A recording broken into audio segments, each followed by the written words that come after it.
We are live. Hey, everybody. All 34 so far. Hopefully you guys will share the show and we'll get some. And we have on panel today so far, let's see, Tenth Man. He's here. And Betty. Hello, I'm there. And Nathan. Good evening. That sounded sinister. And Adam. Good evening, everyone. And Quantum Eraser. I'm not sure if I'm supposed to introduce the other people on here, but that's what I got so far. A bit Vincent Price, that, Nathan. That's what I was going for. Yeah, he did it on the fly. Boom, boom. Okay. Hey, Well, shall we let's get into the Christmas spirit. Come on, let us sing a song together, right? Take it away, Betty. Are you all up for it? Yeah, let's do it. What an amazingly good idea, Betty. Okay. Well, come on. It's called Jingle Balls Rock, right? That's right. So, okay, let's go sing and sing. Jingle bells, Bells, Jingle jingle bell, balls, jingle jingle bell balls, rock. rock. Jingle balls, Jingle bells, jingle bells, Jingle balls ring. snowing, blowing, blowing, bushels of Bushels of fun. Now the Now jingle jingle hop, has begun. now the jingle hop, now the jingle jingle hop hop has begun. I think we need a little practice, guys. I love it. What are you talking about? I was ace. I was ace. I was ace. You can think of it as ace. I ended first. Either way, happy Christmas, guys. And welcome to BALLBUSTERS. Yes. This is how we really are. All right, so things going on this recently, I guess, was Iron Realm Media. Couldn't think of it for a second. Where I tried to watch, and it was like a whole hour of drawing animal shapes on the moon. Did other things happen after that? Yeah, you'll have to. I know. That's something that's been bugging John for a while, so we wanted to get that out of the way. But yeah, if you go back, it's the latter half of it will be the. Yeah, I'll have to. Is the Bible a flat Earth book? Well, I'm guessing from knowing the person before that it had to do with, first of all, saying the words on the page aren't really what it means, and then you can make up whatever you want. It's the problem. It can allegorizing a text means why bother with the text to me. We didn't really get around. We ramble as we always do, but that was Travis's point that it's allegorical. But the thing for the Bible for me is it's true on all the levels. There may well be allegorical meaning within all of that, but that doesn't.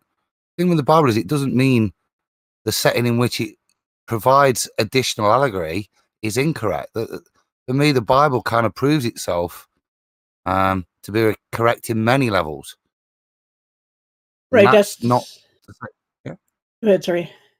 That was it. You know, you can have more than one meaning from the text. It can have its truly descriptive text, but within the way it's constructed, there can be allegory. I don't see why it has to be one or the other.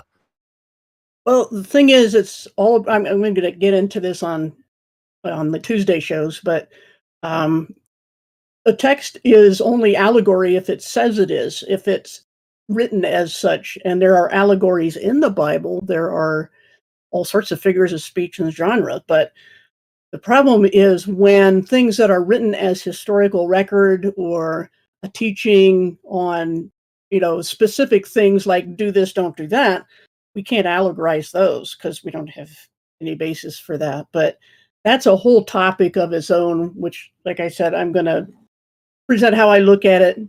He presented how he sees it, and everybody listened politely. So then I'll have my turn on the show on Tuesday. So, would you want to come and join us and do it'd be nice to have a rebuttal side of that. It would be because like we all sat there, Paul, and you know, we have a little knowledge, but it was very difficult for us to respond in a straightforward biblical response. We used a lot of you know, other knowledge, historical knowledges to kind of rebut the point. And it got Cammy's goat, to be fair, didn't it? But it'd be lovely if you'd wanted to come on and do that presentation with us. That'd be a pleasure. Sure, I could do that. I mean, I have material ready for that, you know, and I could do it on 2 channels. Doesn't matter. That'd be okay. I'm finding it difficult to understand what the exact problem is. I mean, the text comes out and tells you to treat it rhetorically or not in 95% of the cases. And inside the context, mostly, they don't have the answer there for you. I don't understand. Do you read historical narrative allegorically or metaphorically? I mean, there's over 200 rhetorical devices in Scripture. That's just the devices used. That's not the examples. That's the devices. You know, metaphors, allegories, similes, types, synecdoches. I mean, this is common in just maybe people should take English. I'm not seeing it here. I'm sorry. Maybe it's just me. Over. Yeah, that's the thing, is that it needs a careful presentation. And I don't want to try to do that here. That isn't the main topic of the show, but it is an issue worth hearing both sides. I agree. And I like it better when a person can just present and you know, not have a debate out of it, and then another person present, because otherwise it's just, you know, a cat fight and nobody gains from that, really. But I think last night you saw, I mean, Josh made a statement, and I think it's the same with Iron. We want to hear what you've got to say. There'll be points that particularly Savage can't help interjecting, but it's more for points of clarity than points of opposition to oppose anything you say. It's just really to try and understand, and it'll be lovely for you to come and do the same, mate. Yeah, sure. We won't be quiet all the way through. We can't help it. I get it. I've seen the show before. So can I add something there? So the Christmas tree thing was fascinating. So obviously you're talking about Travis, the Plain Truth. I love the guy, he's great, but I've not seen him do that until he came on what will end up being a pre-recorded show for Christmas Eve. But nevertheless, during that pre-record, you went through, I can't remember the passage. It wasn't Jeremiah 10. It was Jeremiah. Jeremiah 10. Jeremiah. Yeah. So you went through that passage, and it was pretty explicit in terms of chopping down a tree, fastening it with wooden nails, and decking it with silver and gold. I mean, it couldn't have been more explicit about what it was saying. And Travis was like, it doesn't mean an axe or something like that. And you're like, what? So no offense, Travis, I love you, but I didn't get where you were coming from when we pre-recorded that show. Sorry. But I'd love to watch Paula. So I hope you're on IRM, because I'd definitely tune in for that. I did do a thing called Times and Seasons. It's on my channel that I go over, you know, I didn't do so much Halloween, but Christmas and Easter, and whether that passage, it was part of it, you know, not the main part, but whether that passage is really talking about what people do with Christmas trees or not. So, but the point is, yes, it's a literal thing that they were doing in Israel, making idols, chopping trees down, making idols, carving the tree into an idol shape, and then putting gold and silver on it. It's not at all the same as taking a tree and decorating it. It's really not the same, but it's literal. Yeah, but that's not the point. I wasn't saying that it's a Christmas tree. This is Jeremiah, right? That wasn't our point. Right. Right. He's not giving a metaphor there. But putting a tree in your house is putting a tree in your house, no matter what tree it is, right? Right.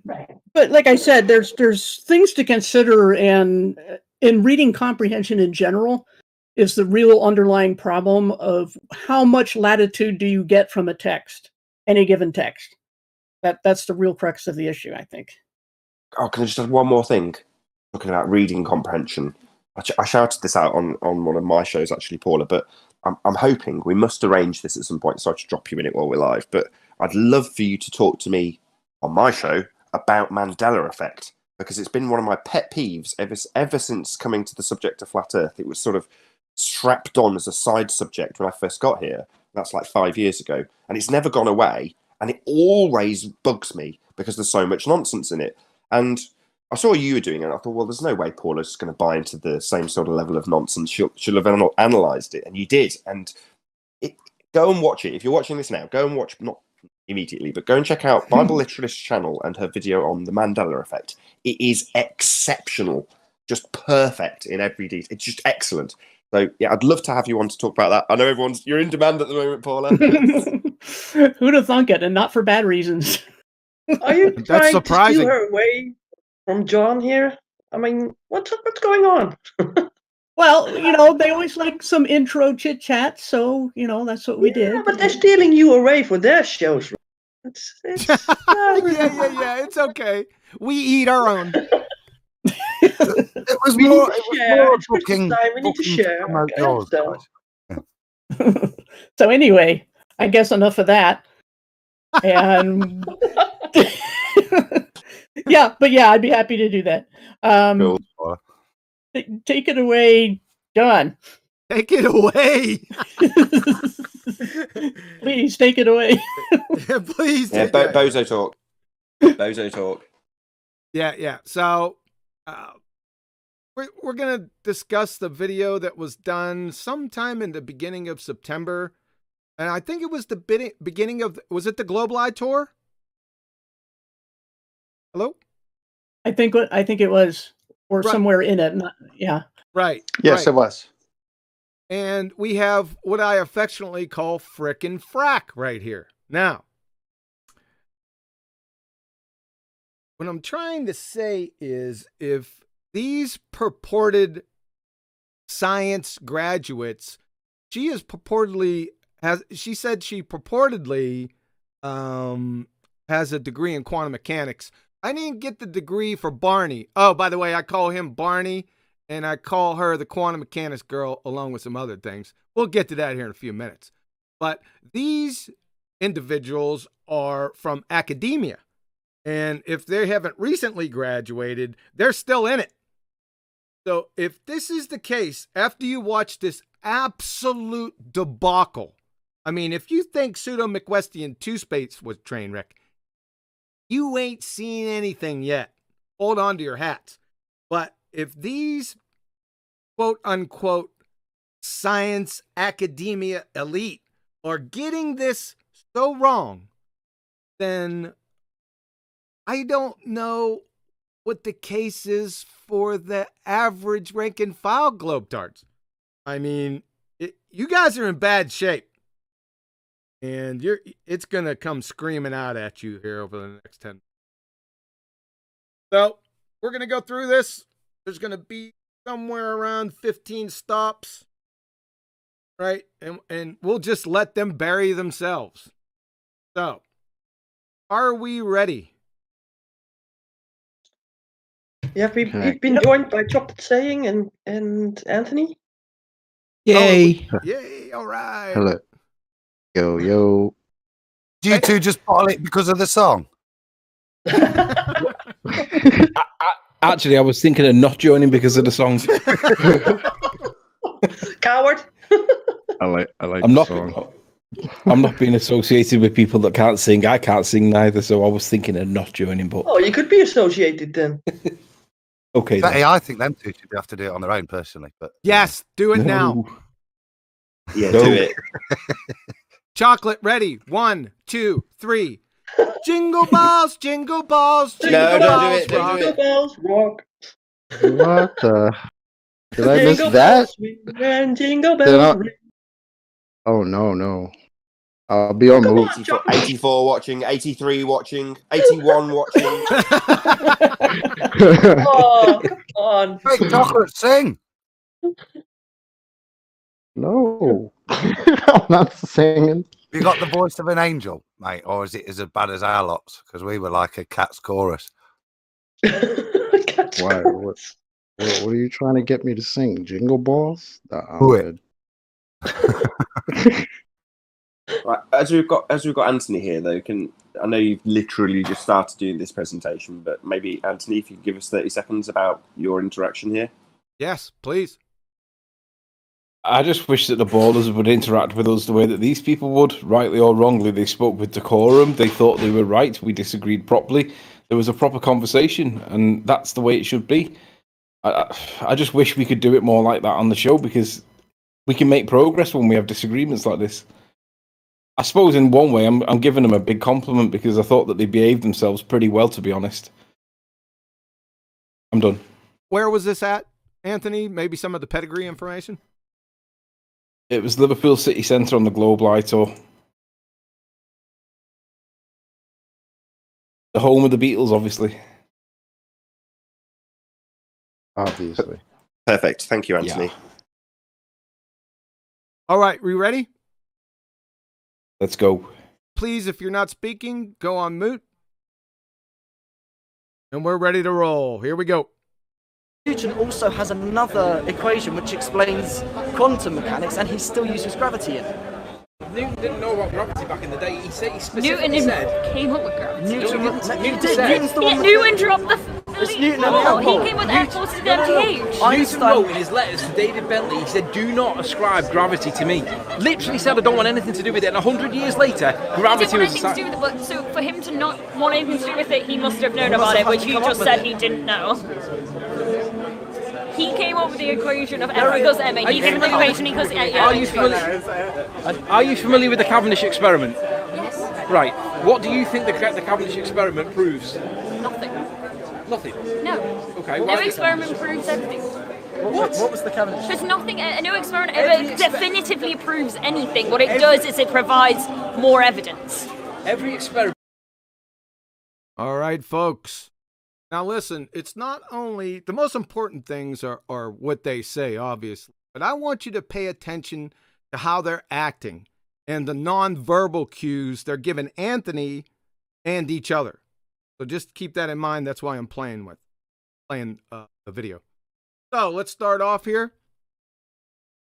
From Barney, Newton also has another equation which explains quantum mechanics, and he still uses gravity in it. Number one, equations don't explain anything. At best, they merely describe. Number two, gravity doesn't and has never existed.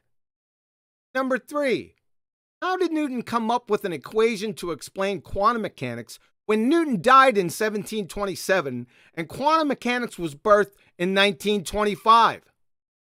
That's 200 friggin' years difference.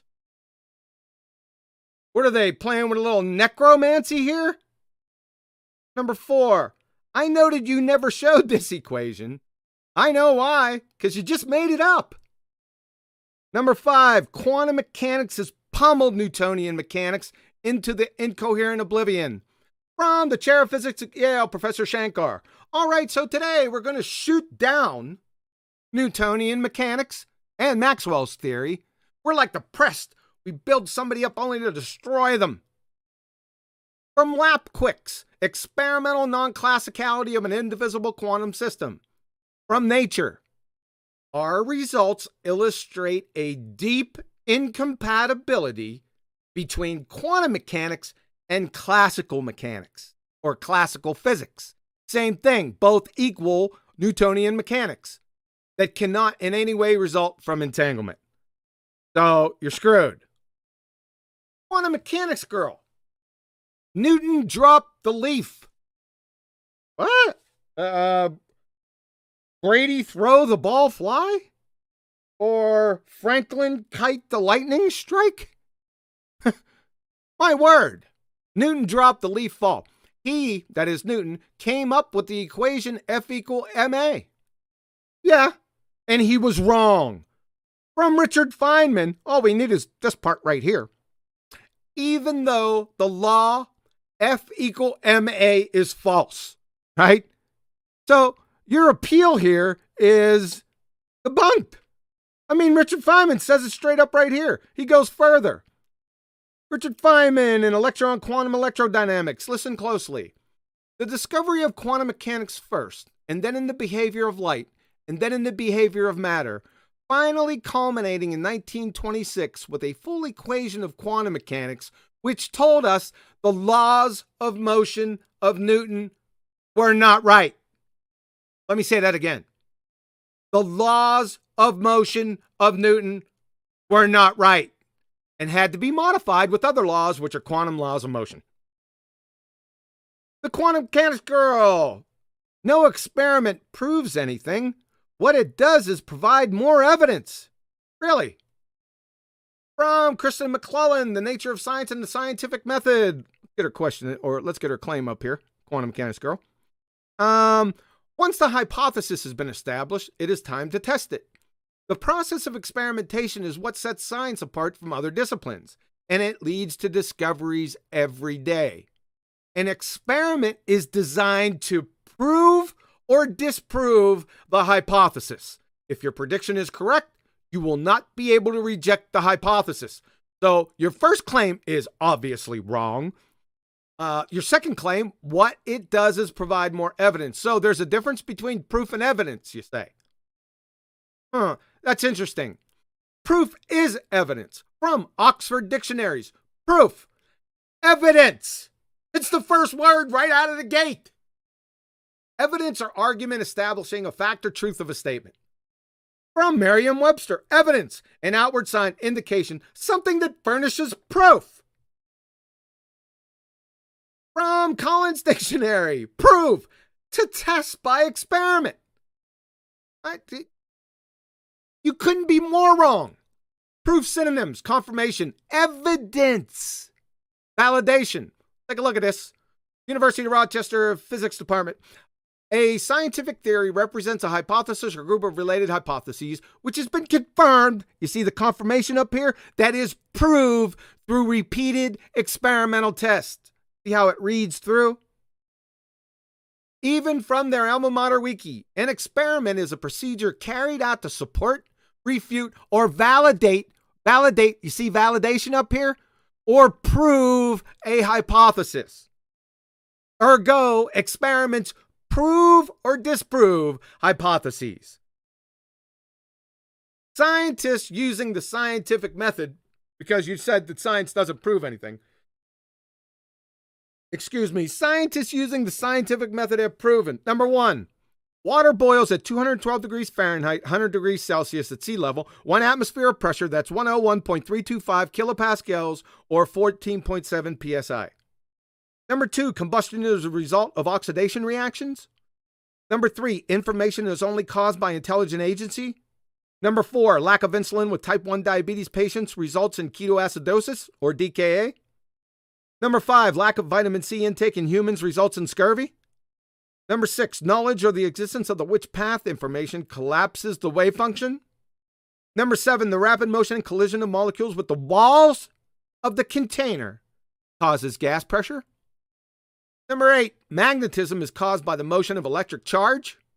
Number nine, the Coriolis force is caused by two differing frames of reference, one rotating coordinate system, that's non-inertial, and one non-rotating coordinate system, inertial.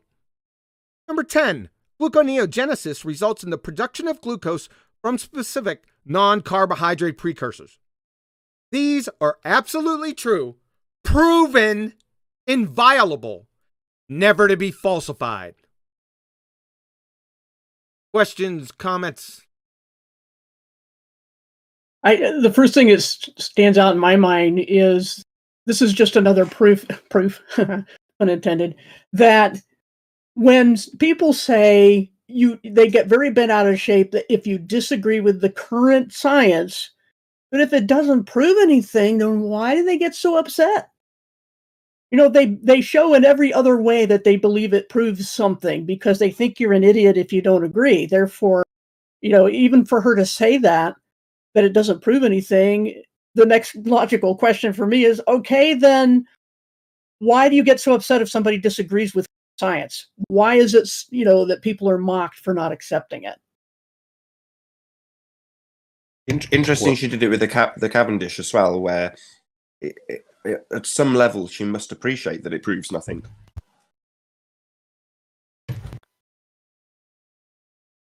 What I hear when I hear science doesn't prove things anymore is so there's no proof for the globe, right? Because we used to get told there was all this scientific proof for the globe, and now that we're asking for it, science doesn't prove things.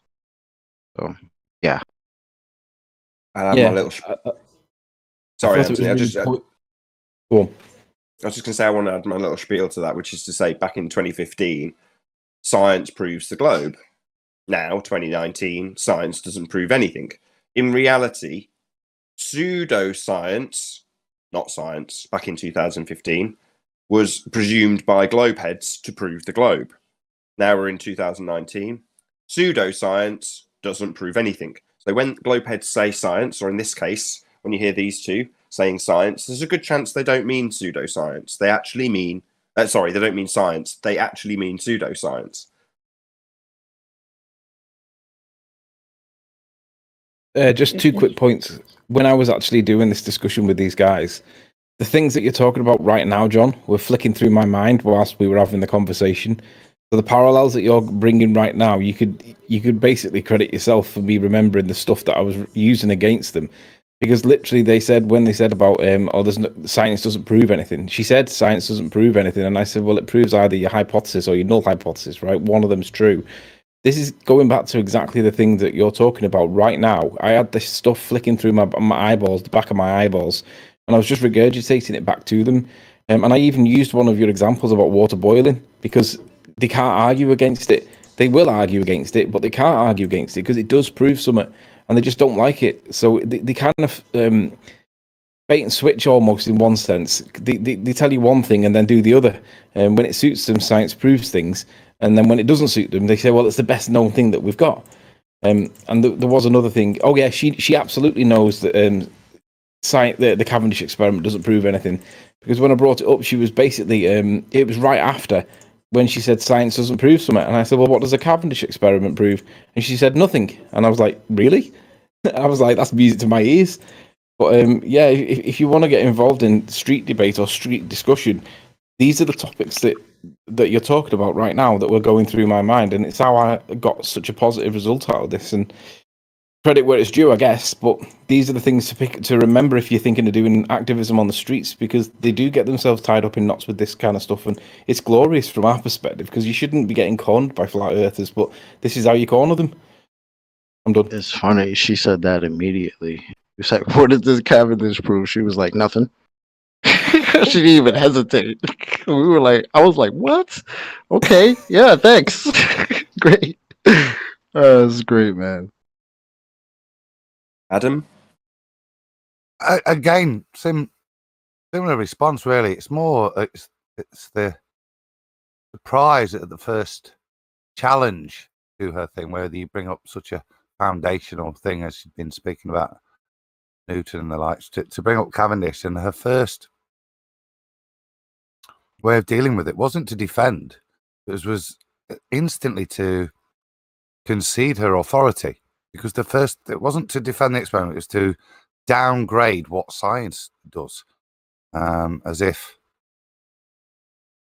a very strange response. She obviously knows more than she's letting on, and knows that talking about Cavendish, because let's be honest, if she's got this degree, she'll have been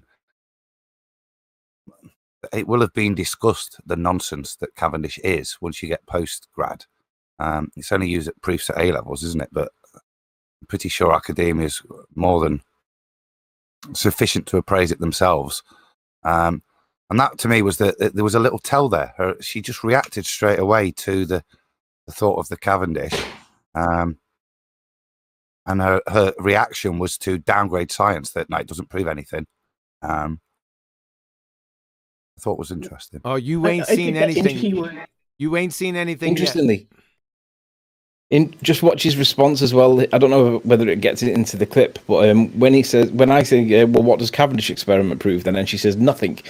Look, watch his responses. He's like, which one was that? Meaning, like, he doesn't even know about it. Not that it's a bad thing, but you would expect somebody that's quite knowledgeable in this field to know about Cavendish. I remember when I didn't know about Cavendish and Red's rhetoric brought it up against me, and I had to go away and look at it. But he didn't even know about it, and I was really surprised when he didn't know about that. And he says, Which one was that? It's like one of the most important ones in this discussion. Yeah, I think that's the key word, reacting. That's all it was. That's why it was immediate. That's why she didn't think. She wasn't thinking. She was reacting because, like you said, it was a challenge to her authority.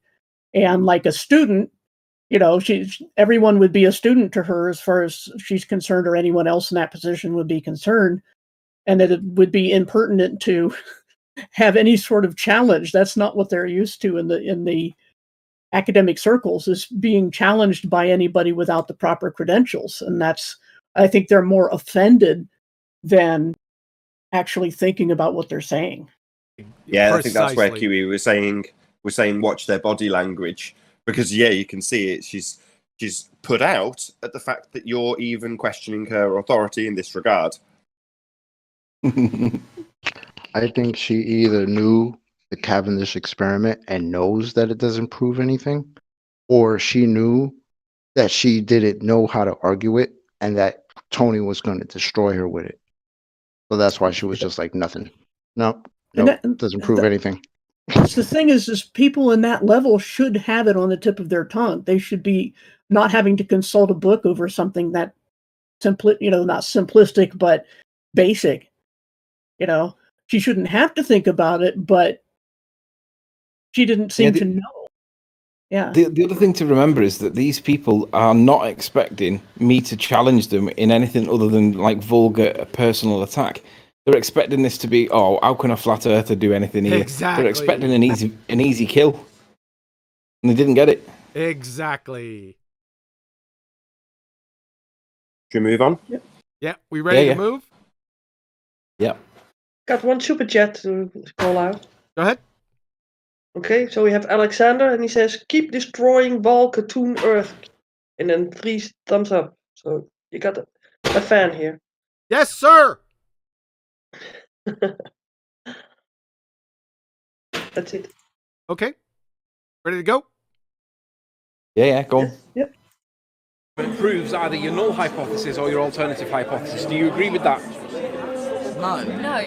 Because it So can, what's the point of science then? Because it can Because it concur. only encourages evidence towards a certain theory, but nothing can ever be 100% proven. That's the whole point of science. So That's the whole point of why your whole argument, when you definitively go, no, you guys are wrong, we are correct, proves the fact that you're not scientists at all, because you're completely unaware of any other arguments or completely unwilling to accept any other theory, Yeah, but which makes you really bad when, scientists. what do you mean when you say scientists?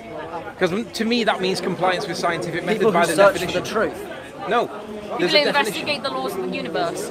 No, but adherence to People- scientific method people makes you a who- No, scientist. but okay, but personally, it's looking into the laws of the universe. Yeah, and by personally, you I'm not asking describing as personally. It's I'm people not asking try- personally, I'm it's asking people- generally.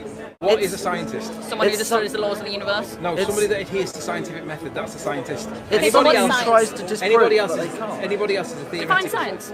Define science as a study and the observation of the natural world through observation and So if experiment. you want to look into the natural Did you world, hear what I just said? You seem to have interrupted. I don't mean to be rude, but science is the observation and the study of the natural world through observation and experiment. That is science. okay, so your science. Not my science. No, okay, but okay. So what do you call this? You proving flat Earth? No. What's that? So what do you call it then? We're questioning what is the evidence that proves that the Earth's turning, that we've got Okay, gravity, so that what the Earth is evidence are you curved. using? Are you using scientific evidence? We're pointing out that this is not science, but it's believed to be science. So what would you call it if it's not science or an Pseudoscience, art? by definition, it's not adhering to scientific method. Pseudoscience. Yeah, by So- definition, it there's- doesn't adhere to scientific But method. surely, But what method are you using then if you're not using scientific? That's the point. everything. Yeah, but what are you using? We're asking where is the scientific compliant what's method yours? which shows that the Earth's Okay, so turning. what's But your then you're theory of disregarding methods? you're disregarding the science that proves it, and then saying where is the science that proves it? No.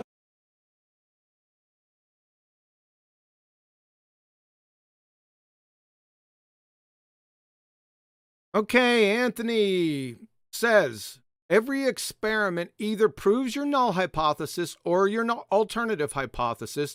Do you agree with that? Quantum mechanics girl and Barney together. No. Let's go through this again. From Kristen McClellan, Nature of Science and the Scientific Method. Once the hypothesis has been established, it is time to test it. The process of experimentation is what sets science apart from other disciplines, and it leads to discoveries every day. In an experiment is designed to prove or disprove the hypothesis. If your prediction is correct, you will not be able to reject the hypothesis. So your no is incorrect. Listen to this convoluted gaggle of complete made-up bollocks. Anthony, what's the point of science? Quantum mechanics girl encourages everyone towards a certain theory, but not that can be never 100% proven. That's the whole point of science. That's the whole point of why your whole argument, when you definitely go, no, you guys are wrong, we are correct, proves the fact that you're not scientists at all because you're completely unaware of any other arguments or completely unwilling to accept any other theory, which makes you very bad scientists. Oh my goodness gracious, we found the female rumpus. Number one, the whole point of science, that is, the scientific method, is to validate and confirm cause and effect relationships via experiment. Number two, I pummeled your feeble appeal to never 100% proven above. Therefore, number three, everything following this inane cockamamie made up horse shit is non sequitur because your premise is bollocks. Number four, your conclusion not only doesn't follow from your never 100% proven horseshit premise, you, the rumpus girl, without any connection with your previous statements, charge Anthony with being A, unaware of any other arguments. He's certainly aware of your parroted bollocks argument, love, right here. Or B, unwilling to accept another theory. Well, you haven't provided another scientific theory for you to make that claim. Unless you're a mind reader. Moreover, you and Barney have demonstrated that you wouldn't know what an actual scientific theory was if it landed on your face, spun around, bit your nose off, and whistled Dixie. Anthony, what do you mean when you say scientist? Barney, people who search for truth. So priests, judges, lawyers, philosophers, and others are scientists, Barney? The rumpus girl. Off the same question, what do you mean when you say scientists? People looking into the laws of the universe. Really? Citation, please. Then demonstration. Why? Because natural laws are not scientific.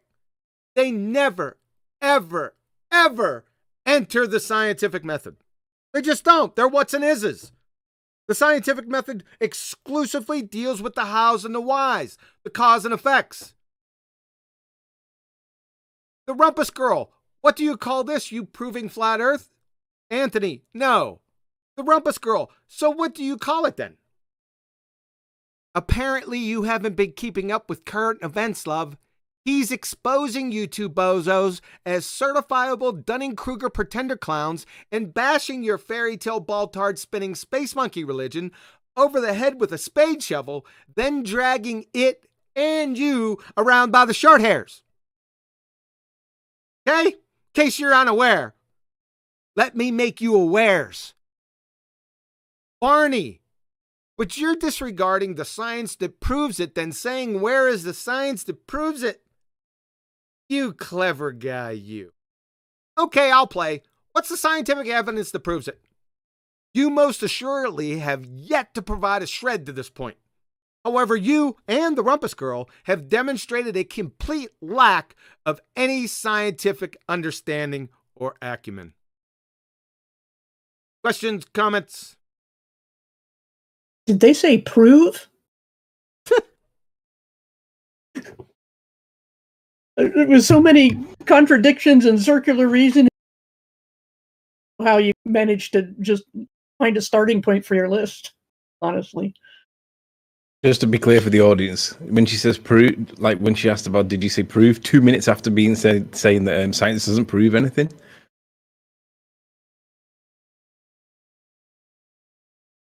Yeah, exactly. I mean, they say, I mean, the other guy is standing there also heard her say it doesn't prove anything.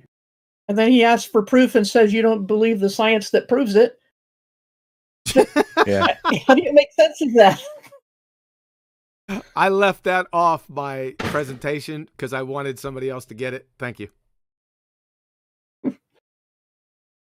That just struck me as a load of ad hominem, baseless assertions. Yeah, just to try and reassert themselves in a desperate way. She was very, very triggered, and you could see she was getting quite irate, and probably hence the nonsensical waffle, which was basically just into a box of what she believed flat earthers was, which is. And moreover, not she wants supporting her argument. She wants to say you should believe scientists, and while she's basically saying that, she means her.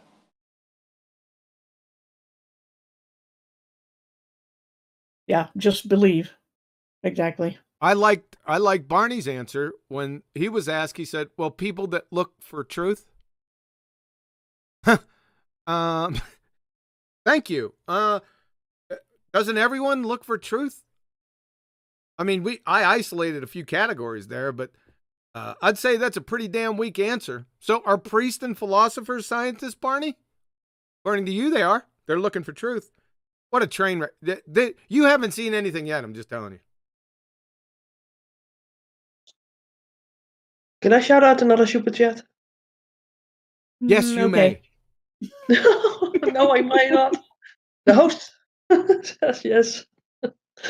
Okay, this is for Kia Live. He says, oh boy, I love watching the smart colleague educated human acting so uneducated. I'm on mood. Sorry, I butchered it. I hope I can super chat, but my voice is going bad, so I hope I will be able to keep it up. Oh, it sounds wonderful. Nah. I'd like to make a comment. Go ahead. When I first watched this, when Sleeping Warrior aired it, it was so fantastic. And then watching it again just reminds me, these are two kids who either on their own or with the help of their parents or a bank have spent money to get higher education. They got a diploma, or they're getting a diploma still in other disciplines. And it's like you meet up with some people on the street showing a flat earth, and there's just in a way saying, what these stupid people believe in the flat earth. I mean, I'm college educated, I'm all this. And then to say science doesn't prove anything at the same time. I mean, why would you pay for an education that liberalizes what science is supposed to be, which is cause and effect? The whole system is built on the narrative and the ideology rather than facts or proof. Right? Meanwhile, she's like, I have a science degree. So you went and got a degree in something that doesn't prove anything? Okay. Don't I anticipate. thought you were going to... Go ahead. Sorry, Nathan. I was just going to say, I thought you were going to take it one step further and say, paid all this money, she's gone through her A-levels, she's got a degree, she's educated, she's in a lot of debt, and then she just walks along the street one day and a guy who believes in flat earth hands her her ass. Yeah, it's pretty evident. That's priceless. Yep. Anybody else? We ready to roll? I think so. Ooh. Let me roll that beautiful bean footage.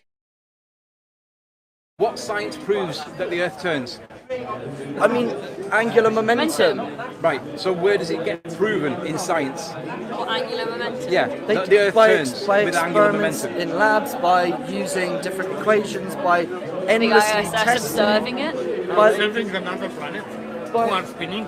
If all the other are spinning, Earth is Right, with regards to... but the thing is, angular momentum was tested again and again and again, and it works. Angular momentum is a thing, but it doesn't apply to Earth if the Earth isn't turning. And there is no science that proves that the Earth is turning. That's my point. There is. But how do you prove that it's not turning? What points Because you in the there is no direction? science that proves that it is. That's not what you prove stuff by just going, oh, there's nothing there to prove it, so it must be the other thing. Because then you don't have anything for must be the other that. thing. What we're saying is everybody accepts that the Earth turns once every 24 hours. And what we're saying Yeah, is... the sun, that's the proof right there. Right, Because but it do you appears realise- once every 24 hours. Yeah, so you observe the sun, right? We can say that the sun's an observed phenomenon. Well done, that's step one of scientific method. The other steps involve making a hypothesis where you correctly identify a valid independent variable and a Okay, valid so dependent variable. my- You've got sun. So Yes. how are we going to prove that the sun is causing the Earth turning? But, Because that's what I'm asking. I'm asking how do we prove in science that the Earth's turning? no, but the sun The doesn't sun necessarily doesn't- cause the this- Earth yeah. Well, turning. you just said the sun. And then No, that proves that the Earth turns. It doesn't mean. So you just said that. You just No, said no, no, No, no, no, no, no, no, no, no, They're no, two no, different things. no, no, no, The sir. sun- Just because the the Earth sun- turns doesn't mean that the sun is causing that. What it means is that because of the sun, we can observe the fact the Earth is turning. Point taken. But my question is, how do we prove in science that the Earth is turning? By maths, which you said No, isn't maths. useless. Maths doesn't prove cause. Maths calculates an effect. Okay, Did you get all that? No worries. I'll help you get it. Anthony, what science proves that the Earth turns? The two bozos, nearly in unison, Barney, looking at the rumpus girl, says, I mean angular mo, with the rumpus girl finishing the collective thought, mentum. Angular momentum? Of what? The rumpus girl. Angular momentum. Yeah, we heard you the first time, love. Now, of what? And por favor, the scientific proof, please? Barney, frantically with rapid eye and head movement, by experiments in labs, by using different equations, by any listening test, then he trailed off. The rumpus girl took over. She comes for the rescue by the ISS observing it. So, love, number one, the ISS doesn't observe anything. It has no frigging eyes.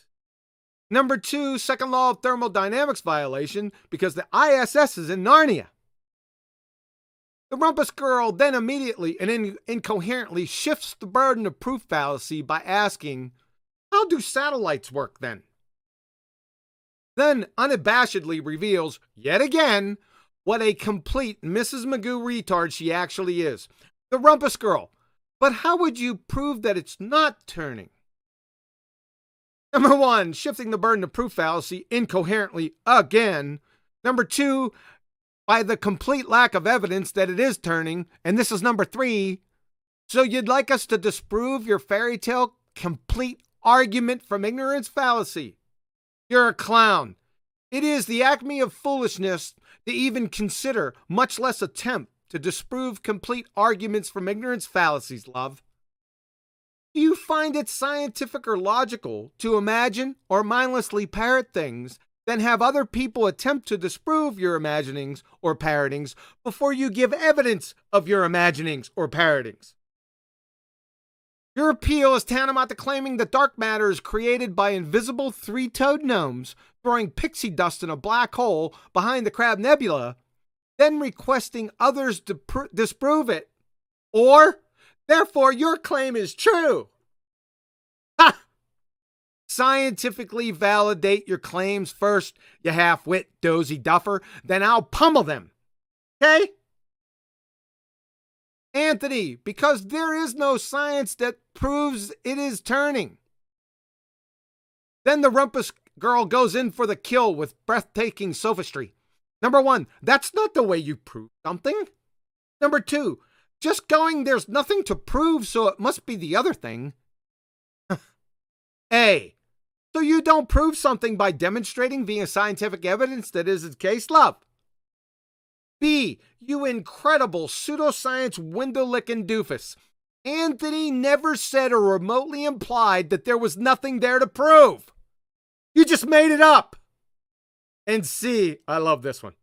And yeah, love, if you can't prove something is moving, i.e. rotating, then it must be the other thing, stationary. Newsflash. It's called a disjunctive syllogism. At this point, how many slobber nurses does it take to dress you in the mornings? Now we get to the proof. By the way, explicitly demonstrating that their above horse shit was without substance, the rumpus girl finally settles it. The sun, that proves right there. Because it appears once every 24 hours. So the angular momentum of the Earth is proven by a concrete noun appearing in the sky, the sun. That's a non sequitur fallacy. The Rumpus Girl. What it means is that because of the sun, we can observe, in fact, the earth is turning. What in the world? Non sequitur fallacy again. The conclusion not only doesn't follow from its premise, it's completely disconnected. In fact, actual non sequitur fallacies are blushing. The Rumpus Girl finally settles it again. Anthony, my point is, how do we prove in science that the earth is turning? The Rumpus Girl, by maths. So, with the Rumpus Girl, we've gone from, this is all her proofs.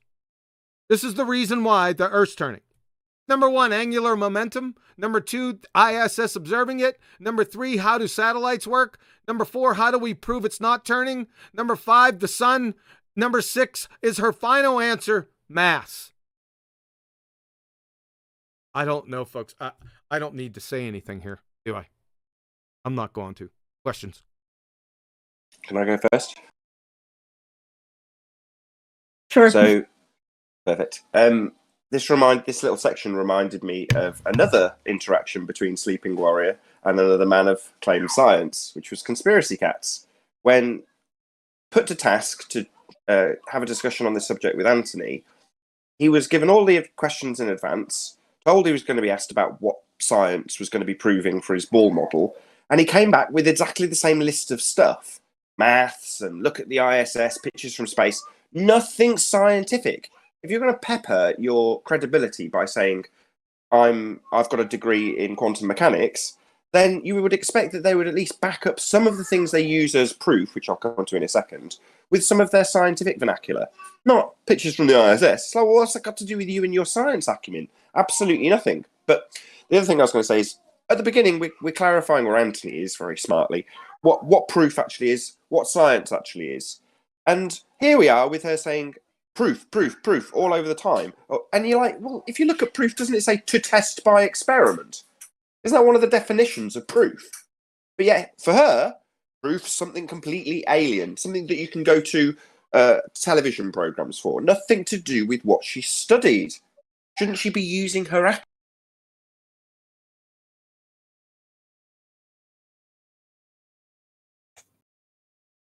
Exactly. Nathan, we lost you there for a second. Shouldn't she be using her what? her scientific acumen, as opposed to just saying maths and saying angular momentum and then using the ISS in exactly the same way as Conspiracy Cats did. If that's what she's come to the floor with, I'm in science, so to speak, then offer your science. Why go to maths? Why go to the ISS? It's nothing to do with you, your discipline, your so-called credit that you're supposed to be using to defeat this flat earther. Shouldn't use any of it. Precisely. How about the 6 answers? Awful. I always love the first one. Angular momentum. It reminds me of the Globers, particularly like Zanuck, who is the only thing they could say when asked what proves the Earth is spinning. Our conservation of momentum. It's great. Oh my god.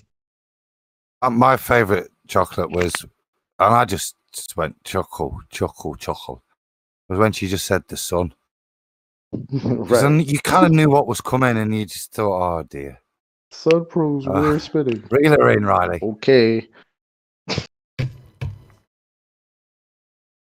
I guess there's a lot of appreciation for how you can be caught off guard, because obviously they didn't go through town that day thinking we're going to have a flat Earth discussion today. They were going through town thinking I need to get me whatever's for work tomorrow or whatever, and obviously getting caught on the spot with really simple questions like, well, what is the science for Earth turn? And they don't know it. Not that they should know it, but they should be able to at least come up with something that makes sense, right? And they gave nothing more than what the average baller would give in Nathan's show. But the difference is that the average baller's been here for long enough to hear out half the arguments and would come up with a better explanation than what these guys did. Now, all right, you can say, well, they don't go into the show, so they're not likely to, right? But their answers were no better or worse than what most ballers give. And when you realise that these people are the ones that are going through academia now, we can all get these guys, and we can get them easily if we just understand a little bit more about, the key points. The scientific method is what kills their model over and over and over again. It's in the definition. So just remember how you can get these guys. Just asking for scientific method related stuff, and they just, all of it's pseudoscience in my eyes. I can't see any of it that's got anything credible. And once you realise that, the rest of the conversation pretty much goes your way, not their way. Glorious to listen back to this. Well, and it's bad logic underlying it all, like, saying to prove that it isn't. It was a very classic fallacy that people use, atheists use all the time against belief in God, and they say, prove, or someone will say, prove that there's no God. And nobody says that has a brain in their head, because you can't prove something of an infinite scope, that doesn't exist. It's like I could say there are no unicorns in my garage because my garage is a finite space and I can go look there and see if there are any unicorns. But you can't say there's no God because you can't examine all of infinity and prove that there isn't. And the same level of bad logic is when they say, prove that the earth is not spinning. So let's assume that I'm right, that it must be spinning, and the burden of proof is on you to prove it's not. We don't believe in proof anyway. So it's just such a tangled mess. It's hard to get, to list all the fallacies that in just that little bit of word salad. Yes. Yeah. Yeah. It's also worth noting the meaning of the word sophistry. Basically, if you sound like you know what you're talking about, that's enough to put most people off. And they use sophistry all the time. And this is where, if you realise that there's sophism going on, then you can control the narrative yourself by stopping them from using it, by asking them questions, making them answer your questions. If you've got a couple of key questions that you know that you can beat them on, that kills the sophistry. So just remember the sophism or the sophistry argument. The perception that they're clever is thwarted by asking leading questions that make them start talking. And once they start talking, they're going to say key words, and the words that they say, you and I all know that they say the same kind of thing over and over again. Let them start talking and let them start making the mistakes, and then just start picking them up on it. And they get stuck in a tangled web of entanglement, like quantum entanglements, but it's in the real world. It's just glorious to catch these guys out, and we should do more of it, activism, because we can demonstrate that this stuff's nonsense. I'm done. I just had one more point, sorry. There's an impression from academia generally when it comes to flat Earth that by being generally educated, you're suddenly an expert that can demolish a flat Earther. Now, I don't know about the rest of the tour, but certainly, obviously, I know Anthony very well and know that basically they've inadvertently stumbled on a flat Earth debating ninja who is, completely educated up in every respect of the subject. But because they're generally educated, now say that because it's general in this instance, their education is specific, and there are quantum mechanics things that may have got brought up in this conversation, but it's not specific to the subject, whereas Anthony is. So although this might sound like a shameless plug, shows like this, so BALLBUSTERS and Flat Earth Debate, are essentially the academic equivalent that they have for their specific field. We are essentially educating our audiences in how to debate this subject, what will win, and Anthony's just summarised it beautifully. Asking a few key questions about what it is they have that proves their point is going to be the thing that wins, and they just didn't realise when they stumbled across Anthony that he is essentially the debating ninja of this subject, and they're just average Joe, even though they're educated. Oh, it's clear that they weren't prepared. Not for this. Look. That's why I said cue in on the non-verbal clues that they're giving you. Just watch them, not listen to just their words, but just watch from here on out, because it's going to get bad. If you thought this was bad so far, you ain't seen anything yet, I'm telling you. What was telling to me was the length of the conversation was over 2 hours. And in 2 hours, they expended all their knowledge that they were parroting. It was so clear to see they were parroting because none of it stuck. That's why they kept changing their arguments over and over. And like you said, the best is yet to come. Yeah, just to let everyone know, we're not doing the whole 2 hours. It took me a couple weeks just with the first hour to get through all of it. So don't worry, we're not going the full 2 hours. All right, we ready to roll? Anything else? Sorry. Yes, 2 super chats, and they're both from Rakia Live, and he says, "I'll super chat all day to get you all to pass on the singing and go on boot." Rakia Live. And the second one is, "Shout out to Cleary and all truth seekers. Smile, Amanda. It's a great day on God's creation." My singing was perfect. Shout out to Cleary Retracted. Wait. Shout out to Cleary Reinstated. I was going to say, subscribe to Cleary. Cleary's ace. Yeah, but he believes me. Wait, did you guys sing before I got here? Is that what the singing thing is about? Oh, my bad. Okay. That's okay, Chocolate. That's okay, because you and Anthony, when we round out the show, are going to sing the same song together. Fat chance. Oh, no, there's a chance. And Betty's going to lead you. Yeah, sure. All right. I might have a Discord problem at that point. Yeah, I bet. Got to take the movies back. Okay, are we ready to roll? Yep. Yeah, back to the 2 bozos. Proves cause. What type of thing? Like any? Okay, you can. You're very quiet at this point. Are you going to correct your friend? No. Because I'm on his wavelength. You can do it with.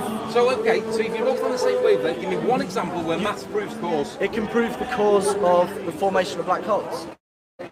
The speed of light. Theoretical physics. Yes. Speed of light. Theoretical physics. Yeah, it's not theoretical because you can control it using the Chandrasekhar limit. Speed of sound. Which proves it. Speed of sound. Maths can be proven by can prove the speed of sound. It was calculated by the speed of sound. You can also prove it. All right, my question was, how do you prove Speed of light. cause? How do you prove cause with mathematics? And you said speed of sound. Then you said we can calculate speed of sound. We did calculate the speed of sound. I agree. not the cause but of the speed of that's sound. not my question.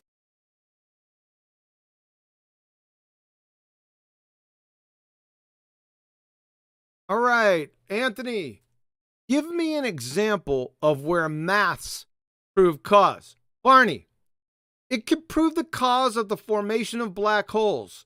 It's not theoretical because you can control it. So, you can control black holes, Barney.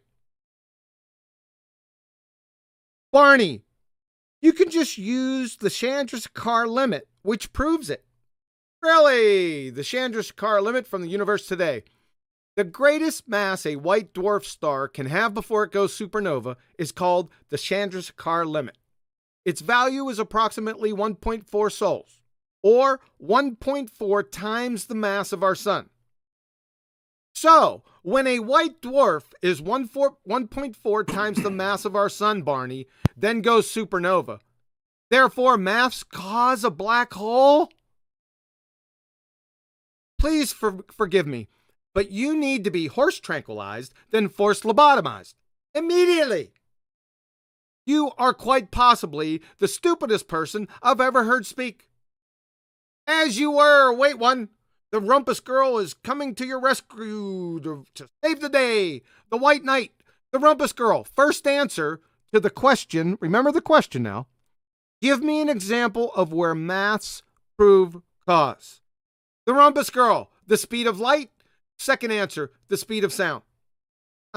So maths cause the speed of light and sound? My apologies to Barney. The Rumpus Girl, you are the stupidest person I ever heard speak. If anyone needs me to explain why her answers are batshit absurd, then you are the stupidest person ever. Questions, comments? I love it. The speed of light, speed of sound, angular momentum. These are science words. That's what she reminded me of. She's insane. She's just saying words and loud noises. She doesn't even know what she's talking about. It's hilarious. We repaired at the just at the end there, a little penny drop in Barney's head. For cause. So So I think you can see that they are fighting their training, but a bit of logic together, and even they're having to admit they're starting to realise, I think, their foundations are quite weak, because they have already struggled not to just name something to support their beliefs already, aren't they? And now they're getting slowly picked apart to show that they don't even comprehend the scientific method now. We're back. Oh, go ahead. Sorry. I was going to say, we're back to talking about proof again. Proof with mathematics. So science, an empirical method of establishing cause and effect through systematic experimentation, doesn't prove things, but maths proves something in an area that violates natural law, bearing in mind that she's already clarified that the study of law, universe, in her description, universe law, is apparently what you're studying if you're studying science. But yet she's got a violation of a natural law that she's going to be using in this instance with mathematics to not prove it because it's science. This is completely absurd. Yeah, it reminds me of, there's a website that all it does, it's a new age jargon generator or something like that. You can create any new age article automatically by just a random generator, and people think it's profound. They actually tried it out. And I think you could do the same thing with the sciencey talk, you know, throwing the science words around like you said a minute ago, and you could sound like a scientist. You could make a website that would randomly generate these words and phrases, and it would make probably more sense. Because that's all it seems to be, is just throwing out science words. I'm sorry, I didn't. Exactly. Hold on. Go ahead, Chocolate. I want to get back to that, Paula, before we move on. Go ahead, Chocolate. No. That's exactly what I meant. That's what I was saying. Like in that video where the guy did the globe Earth dictate, these are science words. She was just saying words. Speed of light, speed of sound. whatever I need to say to get out of this. She looked panicked too. Like they both looked nervous as hell. I mean, I don't know if it's just me, but obviously I understand they weren't, prepared to have a debate like this, but you're prepared to say I have a degree, so I don't know. Maybe you should be a little bit more prepared, but I don't know. That's just me. I've got something else after you go with Paula as well, if you don't mind.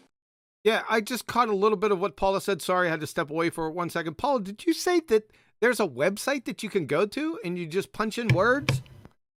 Could you briefly just say it again? Actually, you don't even punch in words. You just say, randomly generate me some new age paragraphs, and it will do it. And it sounds exactly like someone with credentials in the new age movement. So we could do that with a science jargon generator. You know what I mean? Seriously, it wouldn't be hard. Go ahead, Nathan. That's all I had with that one. I've forgotten now. It doesn't matter. It probably wasn't very important. just picking up on what Chocolate said. They weren't prepared. That argument's really only valid if it's somebody like, I don't know, Gem Panda or Dawn Treader. If they're not prepared for a mid-street battle, then I can see that. But somebody that specialises in quantum, I'm sure she said she did a master's in quantum mechanics. She don't need to be prepared. It's on the tip of her tongue. So not being prepared for her isn't really a valid criticism or a valid counter, because she's got way more teaching behind her than what I have in this. I would expect her to know this stuff inside out, back to front, upside down, and even with a dose of gravity on it, she knows this stuff really well. She should know it.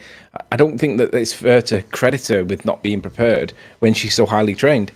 I agree. And the question that you asked, this isn't, you're not asking for tensor equations here. Your question was, give me an example of where maths prove cause. That's a pretty basic question, right? I mean, we're not getting down into, we're not asking her for the principal quantum numbers of things, correct? Yeah, that was my point, though. Like, she's so prepared to say, I have a degree, I have a master's, whatever she's got, she's ready to spit that out. But, to say that she's not prepared, that's a little, To be fair, she to hasn't be able said to that. back that up. To be fair, she hasn't said that yet. I've just remembered my point. So I was going to say, it's back to you pointing out to the audience to watch the body language. So the guy is watching her for her cues in terms of how well she's doing, and she's looking shifty. At one point, he gets his mobile phone out and presumably starts Googling scientific proof of ball Earth or whatever. But, he's there Google searching. But Anthony, on the other hand, it's pretty clear in Anthony's demeanour that he's on top for the entire conversation, and she's, like I say, looking shifty, and he's looking at her for her cues. So she's clearly the more intelligent of the two, and he's looking for her cues that she's on top and winning, and she isn't. So he's like, "Shuffle, get on the phone, have a look, quick." Anthony's going to push him down the street. You can see where they end up by the end of this, man. It's hilarious. But first, a couple of super chats. Go ahead, ma'am. Okay. So let's see where it was. First of Unicorn Laser Eyes is singing was great, but need more cowbell. Thanks, panel. That's what I'm all about. Yeah, but now I I'll don't- have this more singing cowbell, huh?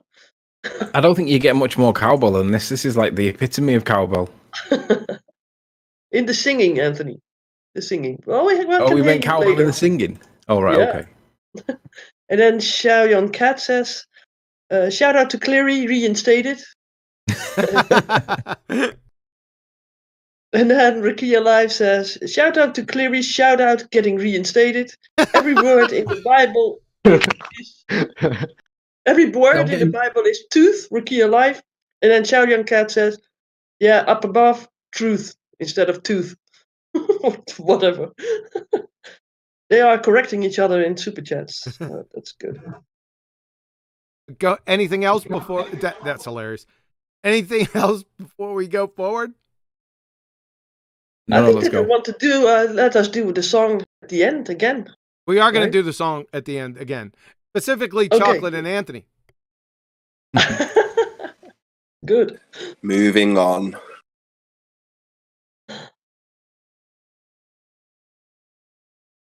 You agree that the scientific method is the definition of science. In contrast, moving- non-adherence to scientific method is No. pseudoscience. No. Because the definition of science is It's the so- study it's of the so laws mu- of the universe. And So not if the laws of the I, universe. if I get the definition of pseudoscience on my phone, and it doesn't say. I'm not asking about pseudoscience, I said define science. I'm asking you, does science and the adherence to scientific method, is that important in this context that we're talking about?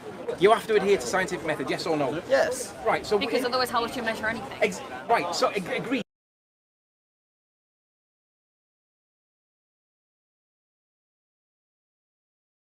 All right. Anthony says, do you agree that the scientific method is the definition of science? In contrast, non-adherence to the scientific method is pseudoscience.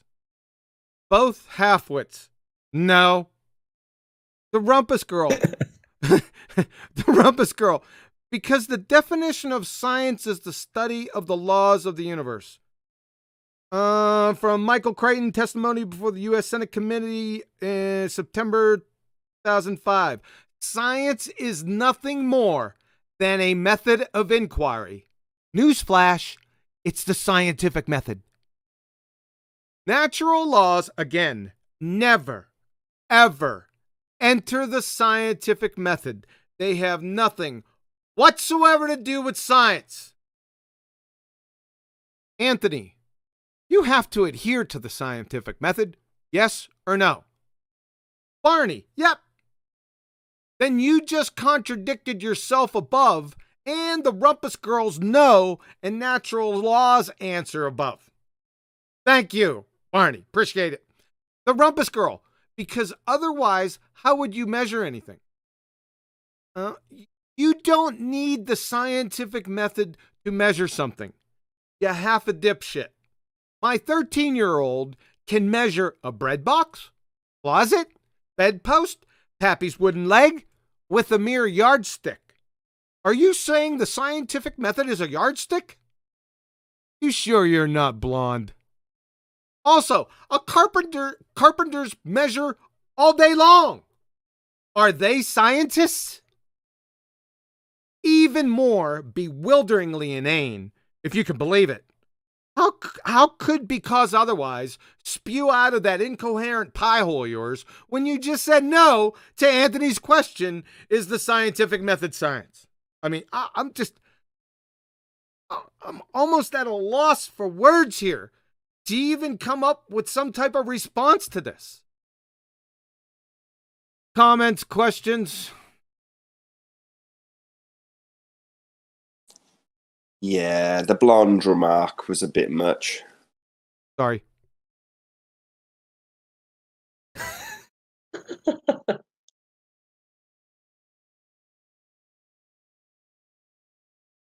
It's word salad. I don't know how you analyze word salad. I suppose the only bit I'd focus on was you've already covered, which is to say that he agreed. Like, yeah, we've got to adhere to the scientific method. And essentially, basically contradicting everything she'd said to that point. So, good on you for recognising that the method of science is the scientific method, but try and pay attention to the woman on your right on account of the fact that she's saying it's the study of the universe, and you've already said it's the search for truth. So, yeah. Well, they said it's, yes, I believe in the scientific method, but until that point, they thought that also meant light speed and mathematical equations. And this is where Anthony held them down and said, well, define it. What is it? And then what's the process of it? And this is where it's going to get good with the IV and DV. They don't know the scientific method. That's the problem. Has anybody got, that's the perfect lead into the next section. Has anybody got anything else to add? So that's like the perfect segue that 10th Man's just given. And Nathan's just ruined it.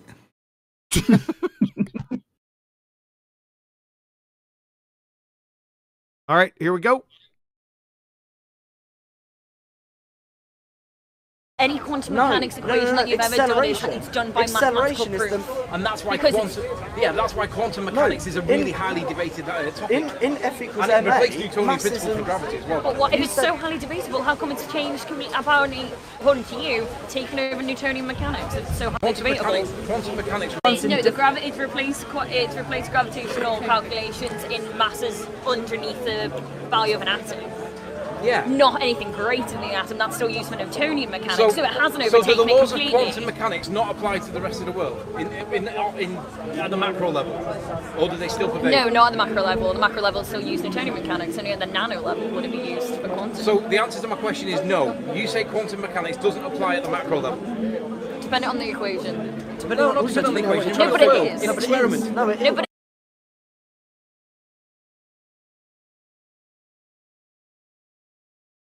You just should have kept very, very quiet, the rumpus girl. Quantum mechanics girl. Any quantum mechanical equation you've ever done is done by mathematical proof. You really? You mean equations are done mathematically? Profound. And clown girl. From Professor Sankar, Chair of Physics at Yale. You cannot derive mathematically any of quantum mechanics except looking at experiments and trying to see if there's some theoretical structure that will fit the data. Just crushing your made-up horse shit up here. Let's do it again. Chair of Physics, Yale again. Quantum mechanics, it's a theory which is based on experiment. It's not deduced by mathematics. Did you graduate from MSU?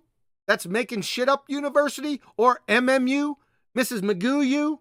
Or did you do your undergraduate here at MSU and postgraduate at MMU? I mean, this is preposterous ridiculousness. Anthony, and I love you, Anthony, for jabbing him with this and not letting go. Anthony, so do the laws of quantum mechanics apply to the macro level? Quantum mechanics girl, no. Not at the macro level. At the macro level, we use Newtonian mechanics. Thank you, Lord. You're either a liar or a Dunning-Kruger moron. So, Newtonian train wreck from Professor Chair of Physics at Yale. The laws of physics are always quantum mechanical laws. Here's the important part. You don't have separate laws for big and small things, like you just implied heavily above here, darling. Right? Again, Feynman, the law F equal ma is false. The law of F equal ma is not in quantum mechanics because it's false. Again, from Richard Feynman, that's the discovery of quantum mechanics first, and then in the behavior of light, and then in behavior of matter, finally culminating in 1926 with a full equation of quantum mechanics, which told us that the laws of motion of Newton were not right. Let me say that again. The laws of motion of Newton were not right. From Professor Shankar, Chair of Physics at Yale. All right, so today we're going to shoot down Newtonian mechanics and Maxwell's theory. We're like the press. We build somebody up only to destroy them. From Professor Shankar again. First, I want to tell you what goes wrong with Newtonian mechanics. The double slit experiment is a problem. That's what puts the nail in the coffin for Newtonian physics. Here comes the cowbell. Ready, clown girl? So we have a double slit experiment with a Newtonian particle, an electron. We close one slit and fire a bevy of electrons and we get 10 hits at point A. We close that slit and open the other slit and fire a bevy of electrons and get 8 hits at point A. The Newtonian prediction would be if we fired the same bevy of electrons with both slits open, we must get 18 hits at point A. What do we get? We get a big fat 0. And what does that mean? Professor Shankar, Chair of Physics at Yale, that is the end of Newtonian physics.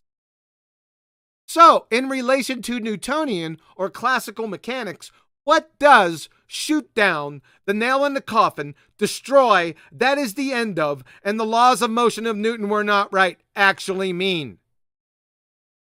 Ball-tard clown, the rumpus girl, what is particularly confusing about this? Hey? Anthony, so quantum mechanics doesn't apply at the macro level. I love, he just keeps hammering away at this. Quantum mechanics girl, no.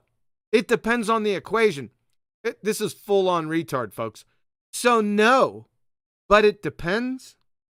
Doesn't that ipso facto mean it can be friggin' yes? Love, so did our reality change when we conjured equations to describe it? So before we described QM with equations, it did apply to the macro world, right, you empty? So until we derived equations for describing the parsing of 12 apples into 3 equivalent groups, it wasn't a dozen, it was 37.5 apples, huh? You dumbass cow! This is really embarrassing for you, and it gets worse after this. Questions, comments? Yeah, I want Adam to speak to this because we see this all the time on the debate where they start referring to Newtonian and essentially denying the reality of quantum mechanics. Well, this particular individual is apparently educated in that very specific field and is going to the maths and talking about Newtonian. So, I don't know, Adam, is there any particular reason why someone who's claiming to be educated, I doubt she's lying, would do that? It makes no sense, and we get it all the time in the debate, which is why I'm asking you in an academic regard, Adam. Maybe you don't know. I don't think well, not from academia, but I mean, my understanding is that it's just a fallback, isn't it? Because they don't want to let Newtonian go, and John's kind of alluded it to the best in those descriptions. Even the Lewins, those of this world, they'll use any other vernacular other than saying it's wrong. But John listed 5 or 6 there, the ways of them basically just not saying it's wrong. What they're trying to do is say, yeah, but it's if I want to figure out how much it'll hurt if I drop a weight on my toe, it's still right then. But what's surprising here for me, Nathan, is this, as you say, this is somebody who is a quantum physicist, and you'd expect her to be, yeah. It's totally wrong, but it's only the thickies that use it still, and you know what I mean. But she's she appears to still be needing it in this debate, because I think because of the way Anthony's led her so well already, he's already got her down to a road where in her profession, she's denied her profession again, hasn't she? By saying, no, it don't apply to the macro level. Because to agree with Anthony there, she's got to then agree that Newtonian's wrong. So I think she's lost her marbles, mate, at this end. She's just now just defending any, like she did when in terms of the first response was, well, with some equations, do you know what I mean? She's trying to assert her authority, and it's already gone. Anthony's absolutely demolished her in terms of authority, and like I said, to the point that she's trying to win an argument back and losing badly, because she should know better if she's a quantum physicist. That's the reason why she doesn't want to concede to the macro level. Like you said, if she concedes that it's applicable at the macro level, then it means that Newtonian has to be wrong, and she won't let go of it for some reason. But like you say, a quantum physicist, you'd expect her to be okay with that, because she should know all the explanations for why you can let go of it, even regardless of whether they're true or not. She should be comfortable letting go of Newtonian, but she clearly doesn't want to, because she won't concede the macro level. And I was like, this is crazy. You did her all ends up there, mate, didn't you? Because she started with one statement, you opposed it with her field, and now she's got to disappear. That's what I'm saying. I don't think like you said, they've walked into it and with arrogance, haven't they? And you're handing them their arse, really, aren't it? It's quite funny. Just one more thing. I was just going to say, she's not referring to anything scientific. It's not like when she's gone through her quantum mechanics education, she's been taught about quantum mechanics. If she was, it sounds like Anthony has certainly got a better understanding of this field than she has. He understands the science of it, and it is a scientific subject matter, but she constantly wants to go to the maths. She's like, well, when you look at the equations, it's like, it just makes me question what's actually being taught. If you go and do a degree in quantum mechanics, will you just be doing mathematics, basically? Yes. Shut up and calculate.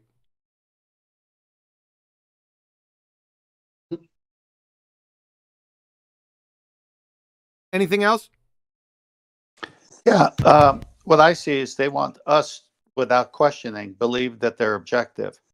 Then when Anthony questions her, she becomes very subjective, because there is no facts to back her objective training that she thinks she got, because she can't go to an experiment.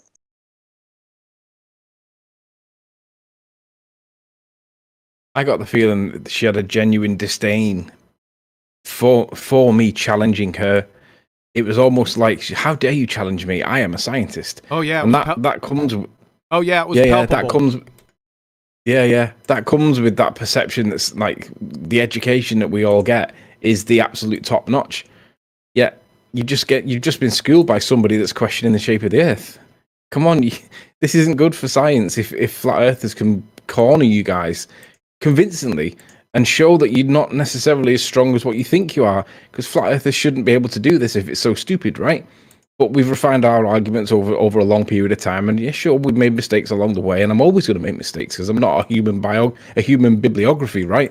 But what I do realize is that they can't prove the basic tenets of the religion to be true, and it's just beautiful watching back this stuff. It's just so hilarious. Anyway, I'm done. One more thing: the tenets of their religion being heliocentric religion, just for anybody who's just joined the show. Yeah. All praise Helios. Peace be upon. Yeah, that was Einstein. Peace be upon him too. Do we move on? Yeah, go on.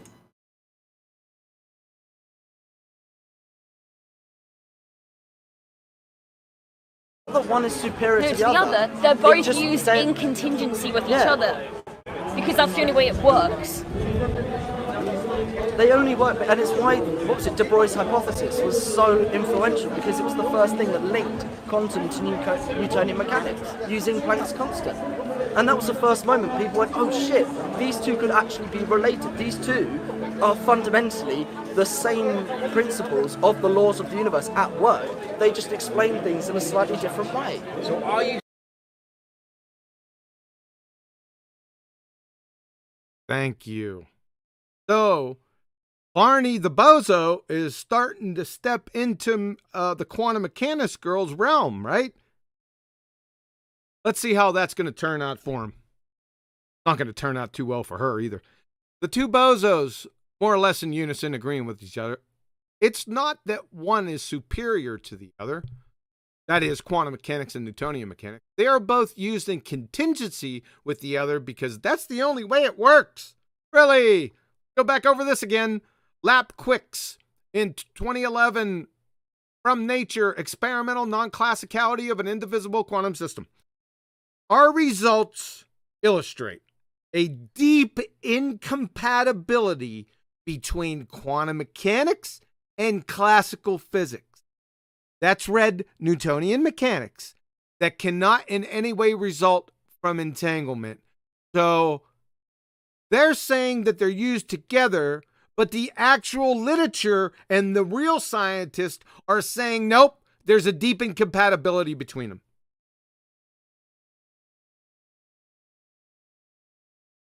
Again, back to the chair of physics at Yale. All right, so today we're going to shoot down Newtonian mechanics and Maxwell's theory. We're like the press. It's the same thing. Shoot down, destroy Newtonian mechanics. Newtonian mechanics is wrong. We're going to stick the nail on the coffin for Newtonian mechanics. Why? Well, because the double slit experiment. You guys got it. That is the end of Newtonian physics. I don't know how you can get any more clear with this. Right? Barney. That's why De Broglie's hypothesis was so influential, because it's the first thing that linked quantum to Newtonian mechanics using Planck's constant. No, it's not. Can you tell us how? Pray tell. I want you to show step by step. I pummeled De Broglie and his pilot wave horse pucky here. Quantum mechanics, double slit, and quantum erasure explained. The link to that is in the info box directly below this video. Start at 2254, end at 3248. By the way, Louis' pilot wave had nothing whatso friggin' ever to do with Newtonian mechanics. You just made it up. And every quantum mechanic equation uses Planck's constant. So you're not really saying anything, Barney. Questions, comments?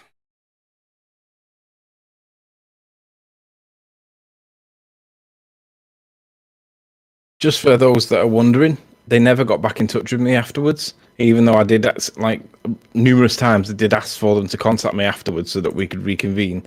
They never got back in touch with me. I don't really know why. I'd like to think it's because they were afraid because I kicked their ass, but it would have been good to have a conversation with them at the end of it, but it never happened. They would have everything to lose if they nothing to gain. I'm sure there's more than one reason why they wouldn't contact you again, but if anybody advising them, I would assume it's somebody else, has a brain in their head, they would say, no, just walk away. In their natural habitat of school, they're the top people, shown respect. They got beat up in the street brawl. They don't want anyone to know what happened. You say walk away, Paula. I know this has been mentioned already by Quantum Eraser, but if you watch their position, they're already halfway down the street. Right. For me, they're just Barney's attempt there to try and sound intelligent. He's obviously pulled a couple of quotes he remembers from a lecture here and there, even the hand phrases of the lecturer by the looks of it. Desperate attempt to make out he does understand what's going off, but again, it's statements, but with no substance. Again, isn't it? It's just statements of things he believes. Most fundamentally, at the beginning, he kind of equates the two to other way of describing, in a way, kind of admitting that both are neither correct models. again, a fumbled attempt, I think, to try and show Anthony there here that we do know what we're talking about. Honestly, look, let me use all these big technical terms, etc., to re-establish that I do know what I'm on about. Whereas I say, in reality, there was no substance to the quote that he basically gave. It gets better here in a minute.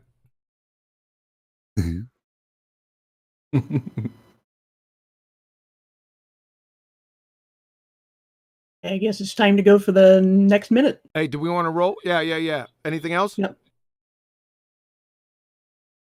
No. Because they've proved it. Because a particle. Let me guess, maths. Because no, they've done experiments. They've taken visible observations. Young's double split. Visible observations. Young's double split. Rutherford's gold foil experiment. Young's is double split. De Broglie. The whole point of De Broglie. The double slit experiment. Yeah. Young's double split, where he fired a particle at a single slit and got two observations. And got diffraction because it behaved.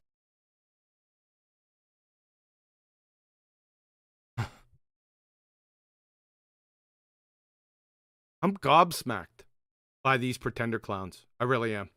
Barney, they've taken visible observation, Young's double split experiment. Visible observations, eh? Is there another kind? I know, invisible observations. The double split, they both said double split a couple times. I mean, how about the banana split experiment? And love, Mrs. Quantum Mechanics Girl. Here, let me say this. I know you think that this is pedantic, but just hear me out. Now, if somebody said De Broglie, right, and they didn't have anything to do with quantum mechanics, they picked it up from Wiki. All they've done was read it. I'd understand. I wouldn't say anything. It would be no big deal.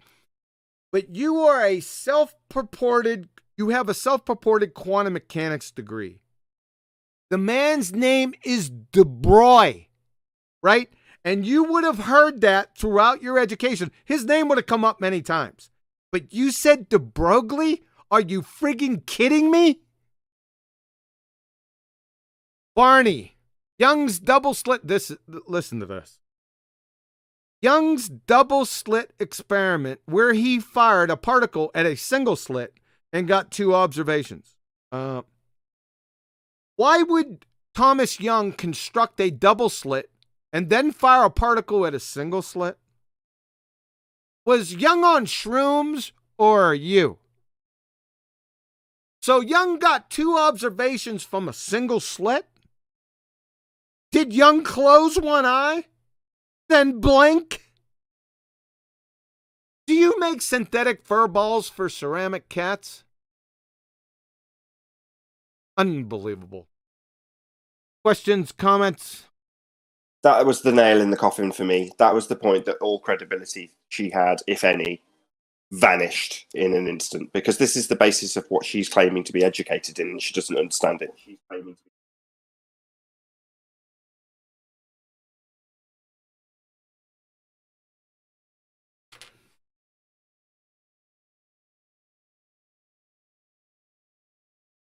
Yeah, it was just so obvious that they didn't know what they were talking about. I mean, and even on the most basic level, like you said, with the the double slit experiment was a single slit with two observations. It's just laughable for anybody who didn't even know what a double slit experiment was. It's just utter nonsense. I said utter. Sorry. Anthony, what were you thinking about this time? To be honest, this has gone on a while at this point. Where are we up to time-wise in the video here? We're headed up to 24, 25. The conversation was moving at quite a fast pace at this point, and you're analysing this now at a slow pace, and it's a lot easier when you've got the time. But when you're doing this live, and this happens like on the fly, it goes that fast. It's actually tiring. Your mind it just starts to go numb with like fatigue. I know that sounds silly, but it does. But at this point, I'm getting I'm getting tired, and that's what I remember. Yeah, you did a fine job, sir. Yeah, but you can see that I was in there.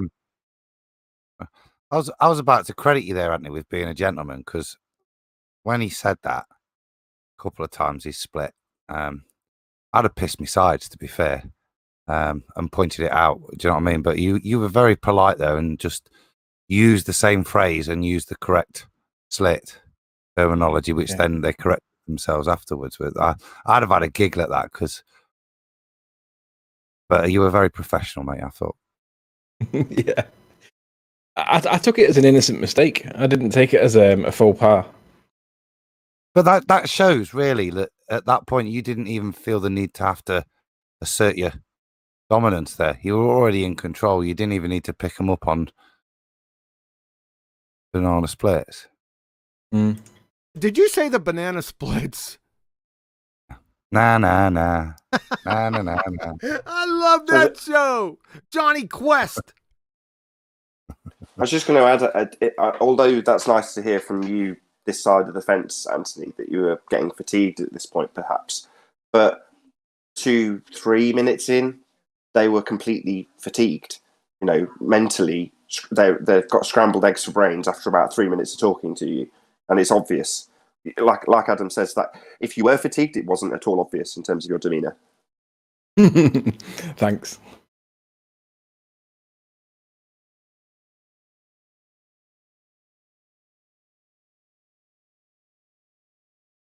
Anything else? Anybody else?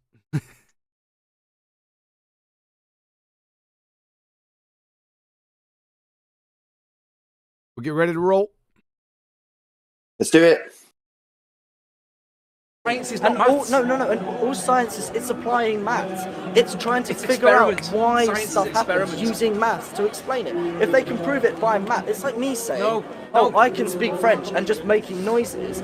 What I need is then a French person to say either yes, that's correct, or no, that's complete gibberish. What you do where in you're science going is you wrong. come up. No, hold on. One thing you do in science is you say, "Oh, well, what I've got is d plus f equals 9 squared," and then suddenly you go to a mathematician and they say, "Well, no, because that doesn't equal that." Or you sit there and say a squared plus b squared equals c squared, and then you go to maths, you try and apply it, you see if it works, and then maths either says, "Yeah, you've right, bang on, you But it proved wasn't it," the maths. or It wasn't the maths that proved no, that a but you squared used plus b maths squared. to prove observable. No, you use maths to predict that No, that's what your result will be. but And you when said you test earlier, it and you you get can't. it, then you say, I accept my alternative hypothesis and I reject my null.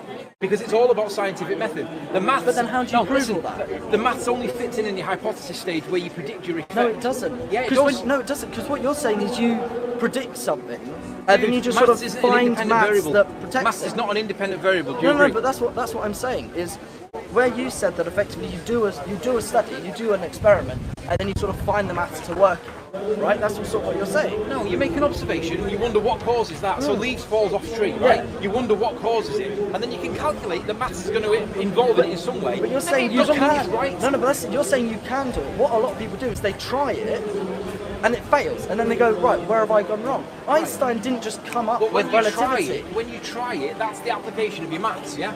No.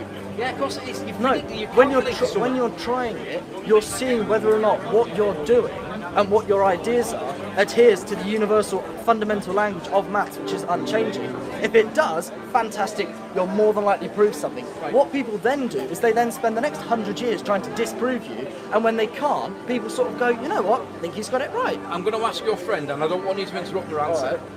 Can maths be an independent variable in a scientific experiment? Yes or no? Yes.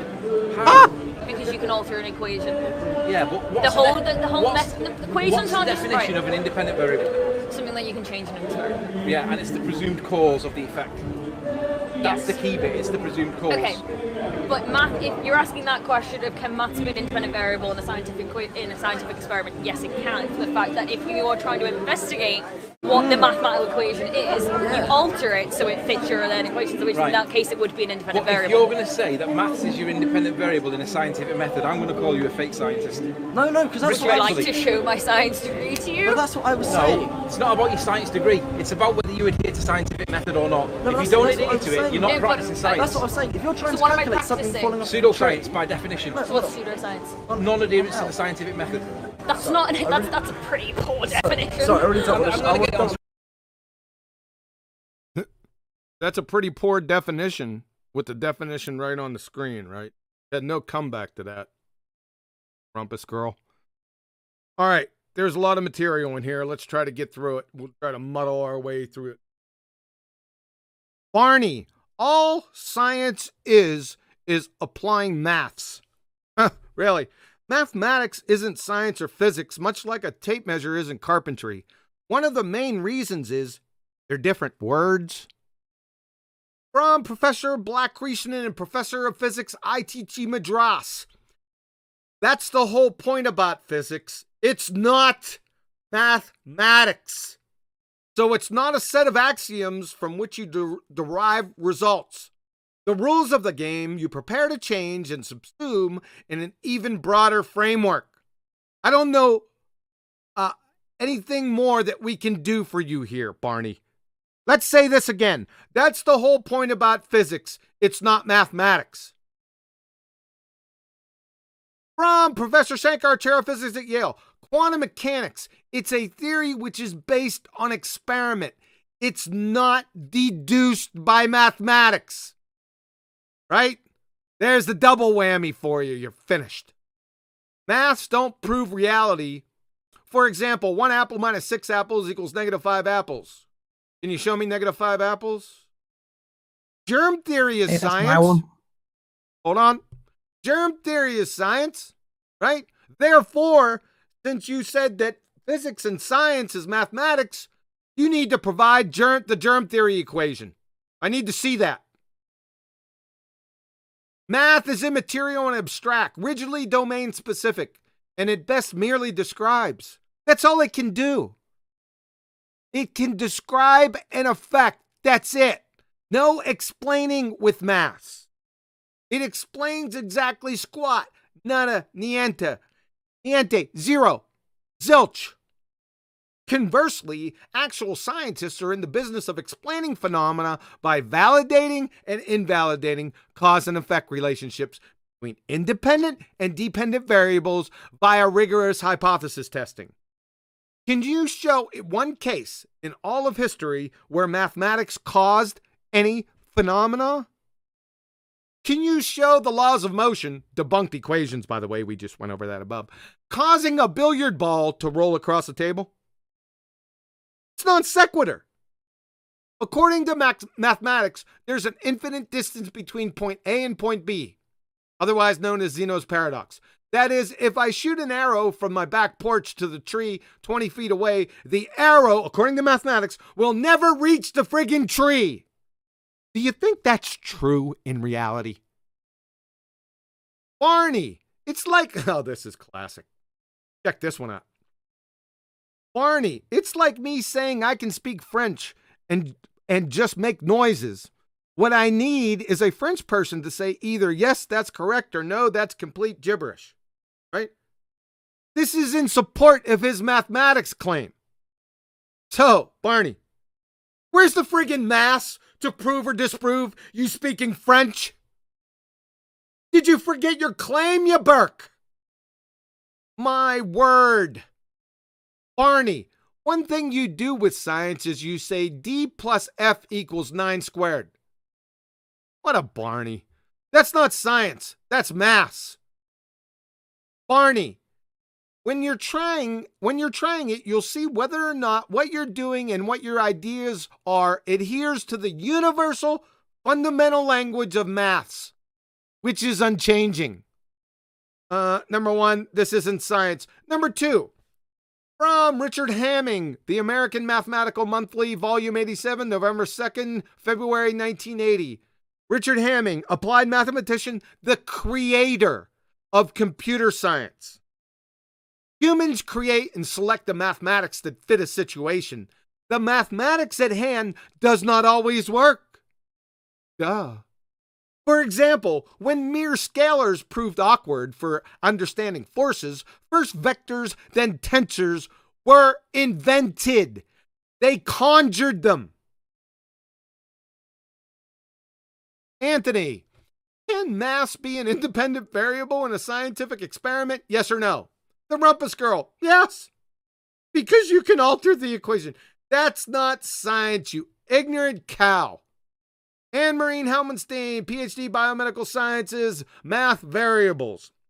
A variable is any factor that can be changed or controlled. In math, a variable is a quantity that can assume any value from a set of values. A scientific variable is a little more complicated. Plus, there are different types of scientific variables. Scientific variables are associated with the scientific method. Variables are things which are controlled and measured as part of a scientific experiment. Number 2, in an experiment, the independent variable is a variable that is varied or manipulated by the researcher, and the dependent variable is the response that is measured. An independent variable is the presumed cause, whereas the dependent variable is a presumed effect. The IV is the antecedent, whereas the DV is the consequent. That's from University of North Carolina.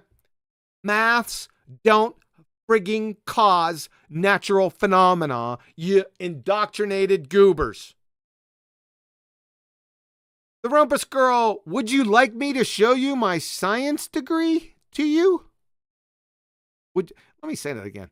Would you like me to show my science degree to you? Love, after the delusional made-up horseshit that is spewed out of that incoherent pie hole of yours, to this point, that rag is absolutely worthless. With unwavering certitude and demonstrated, you'd fail 5th grade general science. Questions, comments? Oh, definitely. Can I go first? Please do. So that would you like to see my degree was feeding off Barney at the beginning. So Barney is essentially appealing to her authority in terms of her education. So it starts out by him saying, look, Frenchmen know French and mathematicians know maths. And then the conversation continues. But that lead-in at the end is essentially a screaming tell from her saying, I know science, meaning maths.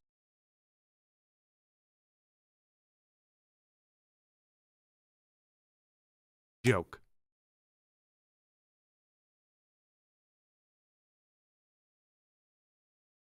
I honestly don't think they can tell the difference. They think science is math. They really believe it. Yeah. The overemphasis on mathematics, that is the key problem.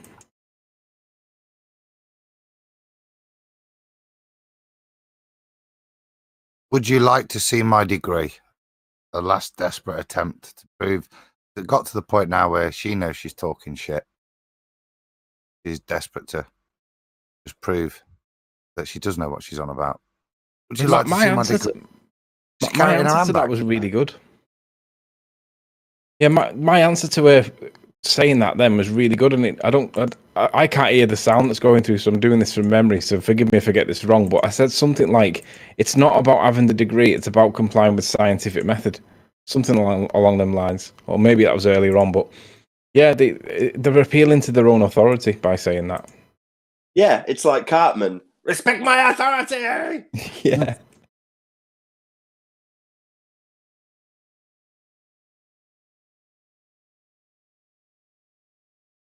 I think they've got to the point now where they're arse from their elbow, do they? They're just churning stuff out, as contradictory as it is, and funny as it is. It's not her last appeal, that, by the way, just to let you know. And I'm sure that contradictory will turn out to be you just don't understand at some point. Well, the math that they are using is correct based on the presupposition that's based on. And you could tell he and she Barney and quantum. What was her name again? The Rumpus Girl or Quantum Mechanics Girl will both work. Okay, yeah, her. That they're just parroting, but they've had, as we've heard, 500 plus years to get this all ironed out to fit the math. But math is not an experiment. You can't prove it. You can prove it in math. You can't prove it in reality.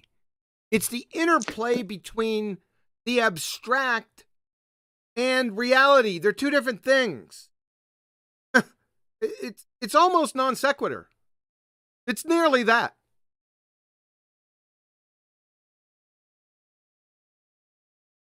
Any more for any more? Should we move on? Only one super chat here. Why? I just can't. Well, it's Rookie Alive. We can't put him on mute.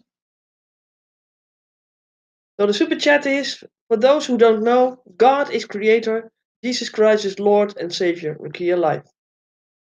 Amen. The one baby. phrase that keeps going through my mind when anybody talks about maths, right early on in my career, in my journey, I came across Red's Rhetoric's skit video, and I'm sure if you've been in this more than a while, you'll know the one I'm on about, and it's the one where he's being cited by somebody and saying, maths is reality, and obviously it's not, but he said that in such venom at the time, and it just resonates always. So the minute anybody starts going 2 + 2, I instantly think maths is reality, and because Red's just got that one so badly wrong, and it just resonates.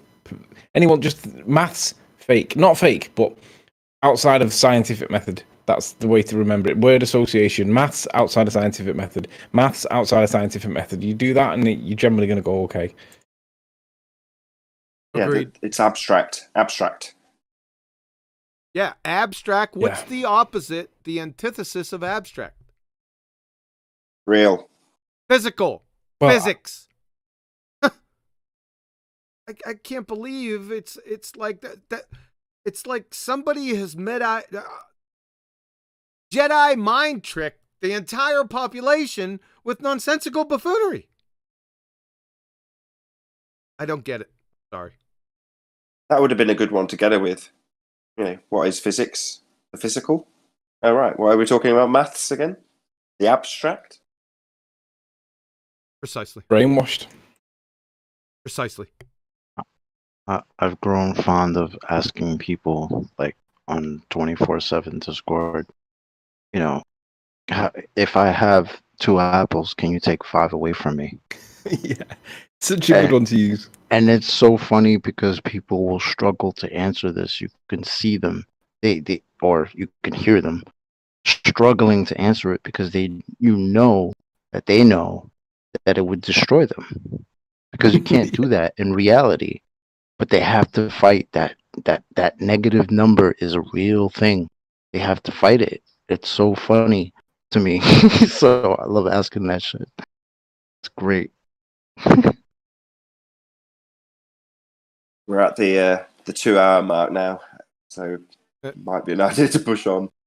That's okay. We're okay. All right. Anything else?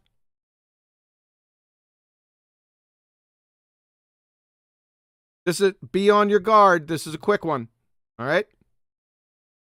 Not quick responses from you guys, but a quick one on the tape.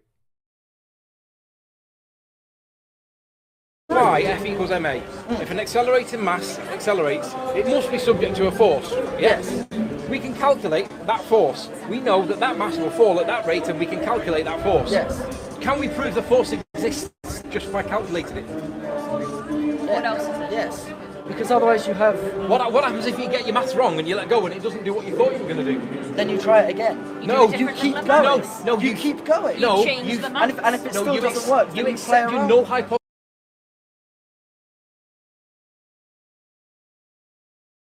You change the maths, right? Yeah. That's what you do, right? Those maths. That's interesting. But the Rumpus Girl said that, like I said, you changed the maths. Really? But your Barney just said only 2 minutes ago that the universal fundamental language of maths, which is unchanging. Uh-oh. You two bozos need some time to sit down and get your story straight, love. This is really, I don't know what to say to this. I don't think they're listening to what they're saying to Anthony or to each other.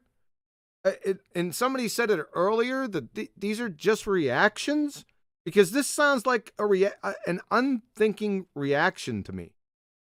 I don't know. What's it sound like to you guys? Yeah, fatigue. They're worn out. So they're reactionary rather than giving some thought and consideration, pondering what's being said, pausing, breathing, then responding. They're just snapping it out because they're exhausted mentally. We hear this a lot though, with people who try to defend the globe that come in on the show. They constantly contradict themselves, because it always seems to me like that they're not listening. They're not paying attention to what they're saying. They're just trying to say something witty to try to win the point, but not understanding that what they just said might have contradicted what they said a minute ago. And what they're going to say is going to contradict what they just said. It's just a funny loop they go through with, trying to defend something that's you can't defend. So I think it was. Well, go on, Sleeping Warrior. I caught her out with a flip flop as well, and I pointed it out live. She said what I can't remember what the flip flop was, but she said one. Oh yes, science doesn't prove anything. And then she did say, and then she started saying that science does prove something. And I said, well, you said earlier on it didn't. And I rewound the tape and went back to the point where she said science doesn't prove anything. Don't anticipate. Yeah, don't anticipate it. I got it coming. Oh, go on then. No, I've just got one more thing to add, unless anybody else has got anything to add before I do. Just spit it out, go on. Well, this particular bit reminded me of the bit with Wakey Wakey, where he's talking to an astrophysicist, and he basically says, well, what happens if the model's got something inaccurate with it or doesn't work? And she basically says, well, you just changed the model. Yep. The model's wrong. And it was so easy for her to say when she thought he was a he was a glober, or didn't think about him being a flat earther. So easy for her to say, well, yeah, the model's wrong, just change the model. And that would mean it's unfalsifiable and unscientific. Yeah. Right. Same as the maths in this instance. Perfect segue. Anything else? Play, man, play. Let's walk and roll.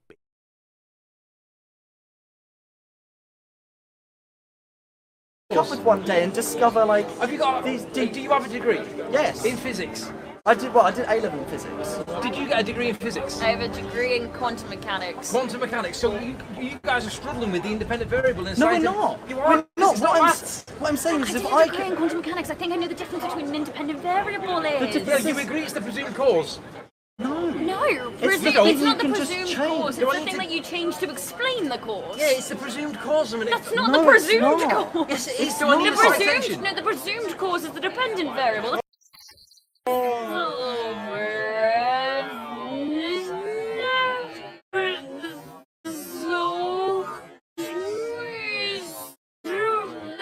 No, the presumed cause is the dependent variable. No, the presumed cause is the dependent variable. No, the presumed cause is the dependent variable.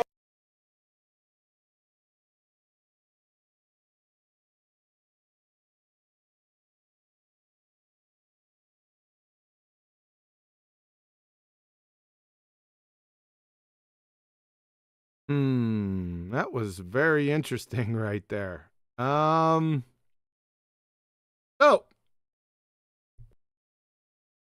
the quantum mechanics girl. I did a degree in quantum mechanics. I think I know the difference between what an independent variable is. You should have majored in English composition and minored in basic reasoning. A difference is always between at least two things. You only mentioned one thing. How much of a moron are you? True or false? Anthony, the independent variable, do you agree that it is the presumed cause? the two bozos nearly in unison? No. Thank you. Along with what Anthony put on the screen from the University of North Carolina. In an experiment, the independent variable is the variable that is varied or manipulated by the researcher, and the dependent variable is the response that is measured. An independent variable is the presumed cause, whereas the dependent variable is the presumed effect. The IV is the antecedent, whereas the DVE is the consequent. So, you're wrong.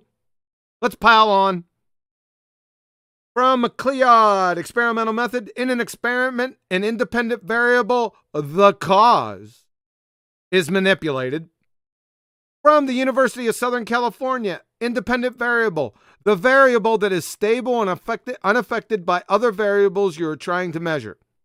It refers to the condition of an experiment that is systematically manipulated by the investigator. Listen closely. It is the presumed cause. Unbelievable. This tops it. The Rumpus Girl. The presumed cause is the dependent variable. Thanks. Appreciate it. From the University of North Carolina again, an independent variable is the presumed cause, whereas the dependent variable is the presumed effect. It's the opposite. Love. And again from MacLeod, in an experiment, the independent variable is the cause, the dependent variable is the effect. This is below 5th grade. I knew this before 5th grade general science. So primary school, I don't know how primary school mirrors the grade levels here in the States, but it's pretty friggin' low. Comments, questions? I think half the problem is you forget the basic. You get taught the scientific method in school, but you forget it because you get taught it at such a young age, and then no one applies it because no one ever challenges it. And this topic's all about that topic. So it's like just going back to 5th grade science, as it were, is where the answers lie and the faults and the mistakes and all that.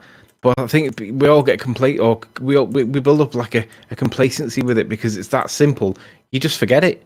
And that's the real problem with this. Nobody ever challenges scientific claims because everybody just assumes it's scientific because somebody said it was. The essence of the game in this topic.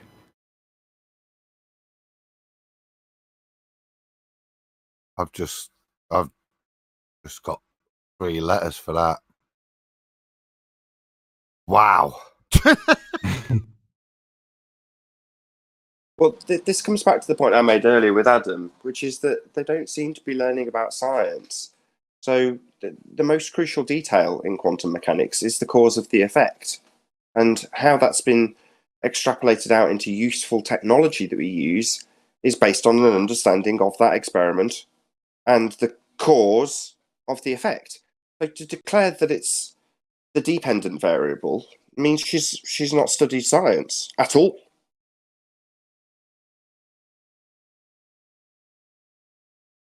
I just think that she was flumsing her words there because she didn't want to be seen to lose and accidentally misspoke. I don't think she didn't know it.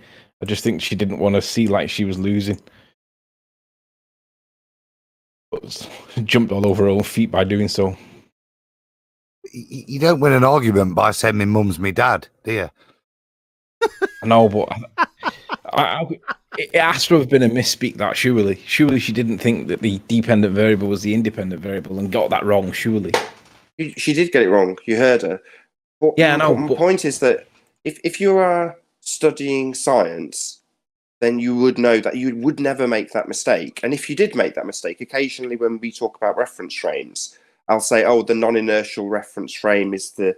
Well, I can't even get it wrong now if I try to, but, you know, the air is the non-inertial reference frame incorrectly. And then you'd normally recognize it in the next sentence and just correct yourself and say it correctly. She didn't do that. She just got it wrong, which just, to me, it makes it explicit that she doesn't know what science is. One more thing. She also claimed that science doesn't prove things. So, you know, if you had an understanding that your dependent variable was your presumed cause to go forth and validate with experiment, then you would understand at an implicit level that science does prove things. So if her opening gambit is to say it doesn't prove things and then get the dependent variable and independent variable mixed up, she's incompetent when it comes to science. There's no other conclusion to draw. She confirms it later on when Anthony challenges her with the natural phenomena observed. So it's not a mistake. It's not a slip up. She reconfirms it, just to let you know.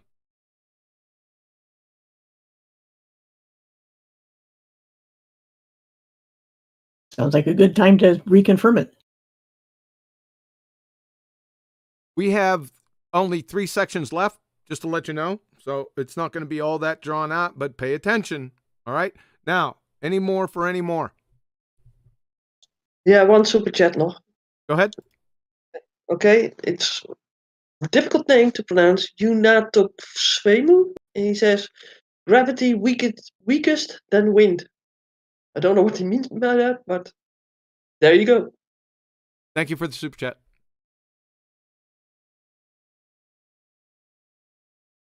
All right, we ready to roll? Yes. Let's whack and roll. You said gravitational lensing, yeah? Yeah. I asked what caused it, and you said mass. If No, mass mass causes the curvature of space-time, which then affects how light travels, and then you use that using... Right, so how did we prove that in experiments in gravitational lensing? They build on... But that's one of the things where the answer is nobody did anything. No, there's one. That's where it's not a clear-cut answer because it's not science. Adhering to scientific methods. No. Science isn't just one thing. You can't look at one thing. Science is a method. What they did is they took quantum mechanics, they took regular mechanics, they put all of them together into big equations that might and then work. they made an observation, yeah? And then they observed it, and it adhered to the maths. So we've got a phenomena. We've got your first step. We've got the phenomena, gravitational lensing, right? Yeah. So to prove that the phenomena is being caused by your presumed cause, in your case mass, we're going to do something where we manipulate the mass. On space-time. We're going to do something to manipulate that mass to prove that the thing that we're looking at, the gravitational not lensing, to prove, is to see whether it works. So you're saying correlate is science? No. Yeah. You don't correlate because correlate is. So you've got to experiment. You can't correlate. You have to experiment. So what was the experiment that somebody did to prove gravitational lensing? Gravitational lensing is more a theoretical side, because it cannot be. The thing is, there's a better word for it. There's a better word for that. It's called fake science. It's observing a phenomenon and not knowing what's causing it. It's not. It's just admitting that you may not know it for certain. Right. No, it's admitting that you can't manipulate it to prove a cause and effect relationship. It's proving that you cannot know anything that big for certain until we get out there and actually look at it. Gravitation.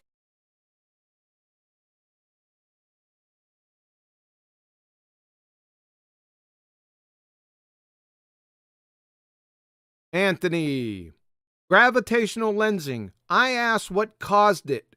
You said mass. Barney, no, mass causes the curvature of space-time, which then affects how light travels, because then you use that. So mass causes it, then mass causes it. Got it, Barney. When does your Rhodes Scholarship end? And define mass for us. That ought to be a hoot. And how do you bend concepts? That is space-time. Anthony, so how did we prove that gravitational lensing in an experiment? Barney, then he looks at the Rumpus Girl for assistance. She shrugs. They build on, it's not clear-cut. Things don't seem to be going well for you two bozos. Barney continues, science isn't just one thing. What they did was took quantum mechanics, they took regular mechanics, they put all of them together into a big equations that might work, I don't know. Then they observed it, and it adhered to the mass, so they went, it's fine. Number 1, regular mechanics. What is that? Is that like car mechanics? Number 2, can we see these big equations, por favor? Number 3, so they observed it, eh? What's it? Number 4, if it is gravitational lensing, can you please show the quantum mechanics equations that were used, please? Number 5, why did the Rumpus Girl, aka Quantum Mechanics Girl, who self-purportedly has a degree in quantum mechanics, shrug and look bewildered when you looked at her for assistance when your gravitational lensing experiment bullshittery happened? You invoked quantum mechanics, she shrugged. Shouldn't she be the one that's taken over? And what in the world does "I don't know" mean after your big equations that might work spill? I don't. It makes no sense. You make no sense, sir. Anthony, you can't correlate. You have to experiment. Barney, yeah. Anthony, so what was the experiment that somebody did to prove gravitational lensing? Barney, gravitational lensing is more theoretical side. It's like arguing with like a 3-month-old. He's just making shit up. Comments, questions? I have to say real quick that appeal to theory is just like appeal to allegory. That's all I'm going to say. Yes, that was my favorite part. He said, "Oh, it's more theoretical." Like that helps his argument. What? I'm confused by that. How does that help your argument? Chocolate, they went, it's fine. It's fine. That was a comfort. Not only did he know what he was talking about, that it matched something that their observation matched the maths. It's fine. That methodology seems not the most robust. Nope, not at all. Maybe that's what he is describing with regards to what Nathan's alluded to. What are they teaching them?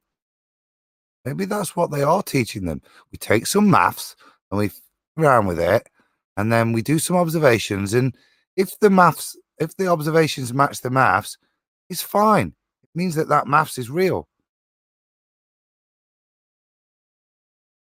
Well, Anthony asks the single most powerful question in that scenario, and I'm surprised you all took it easy on them, because I thought you'd be all over them in this regard. You know, if they're going to allude to theory, well, in this context, they are talking about science. There's no doubt about what their subject matter is here. So if he says theoretical, he's talking science. He's talking scientific theory, which is based on experimentation, which is based on hypotheses. Well, they're not talking about colloquial theories when they're in a subject-specific discussion about science. You want to be talking about scientific theories. So in that context, Anthony asked the most powerful question that could have been asked. What was the experiment? And that's basically what this all boils down to. All of science is going to be backed by systematic experimentation that proves a cause of an effect. He's asking for that validity, empirical validity, and they've got nothing, literally nothing.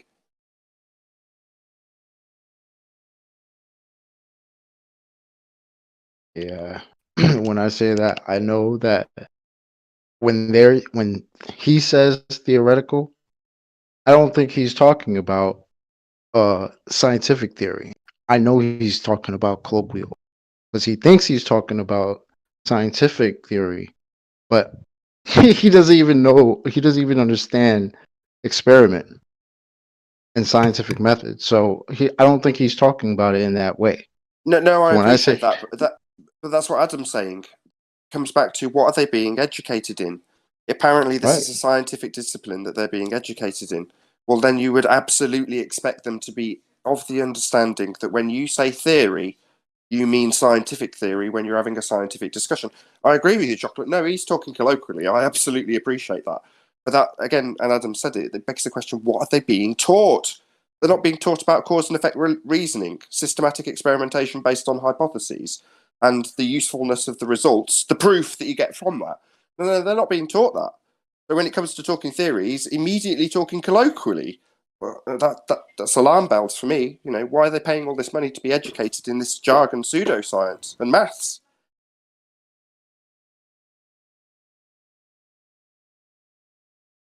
Any more for any more?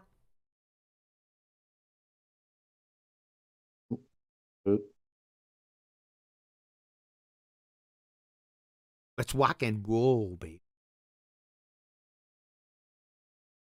Prove things in science. You said before we don't prove things in science. That's not true. We do. I never said they don't prove things. Yeah, in you did. science. You can. What do you think the Cavendish experiment proves? Nothing. Nothing. No. Okay. No Why? experiment proves everything. What was the Cavendish? There's nothing. No experiment ever definitively proves anything. What it does is it provides more evidence. Using science to it doesn't prove a scientific No, we do concept. prove things in science. You said before we don't prove things in science. That's not true. We do. I never said they don't prove things. Yeah, in you did. science. You can prove things to a It's certain literally degree. recorded on there. I picked you up on it. We do prove things in science. I said we either prove your alternative hypothesis or you prove your null hypothesis. So we do prove one of them to be true. No,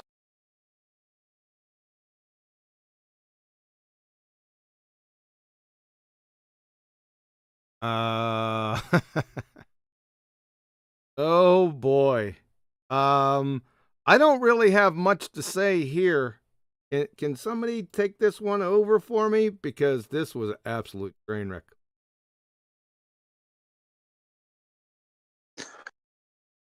Law of non-contradiction, doublespeak, not objective, doesn't know what she believes. She's just trying to keep up with Anthony. She's spilling her guts and making mistakes.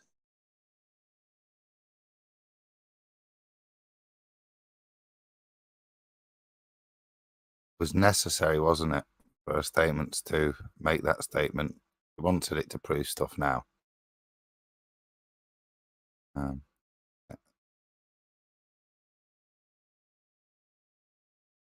Again, if science doesn't prove anything, why are people science? Increase the enthusiasm now. We have one more section left. No.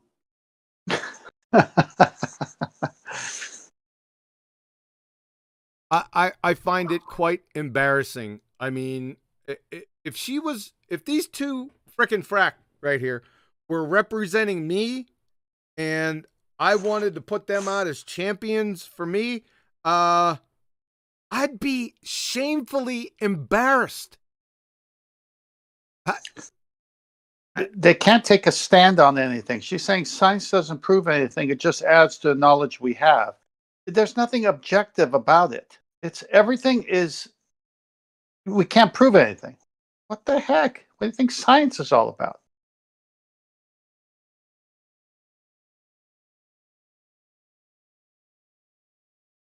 All right, let's go for the capper.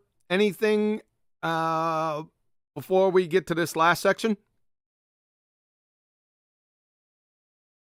All good. Let's go.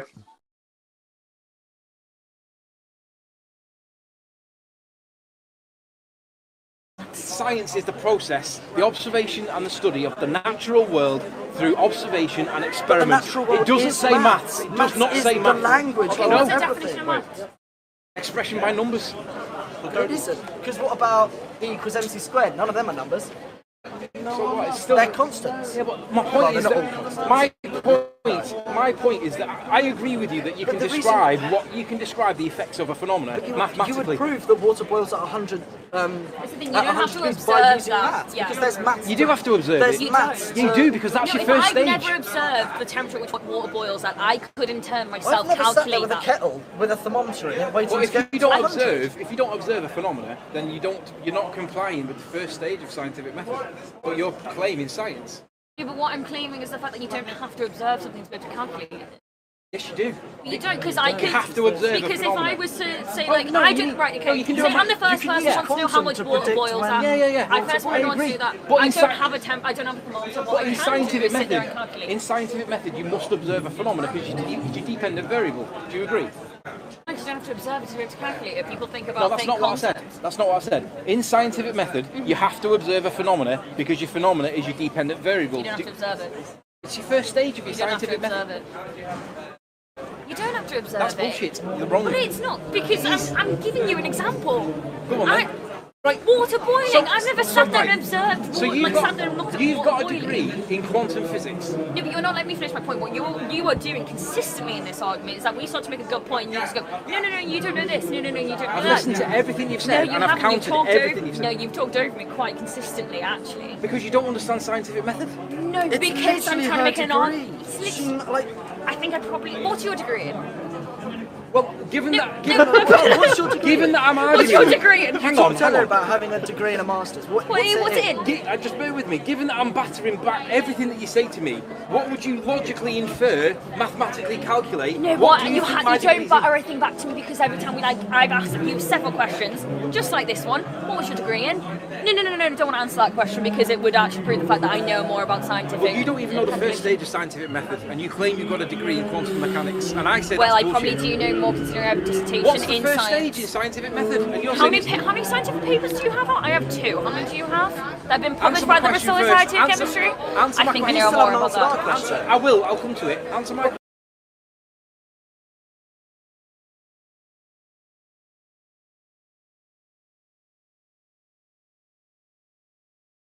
Anthony, science is the process, the observation and the study of the natural world through observation and experiment.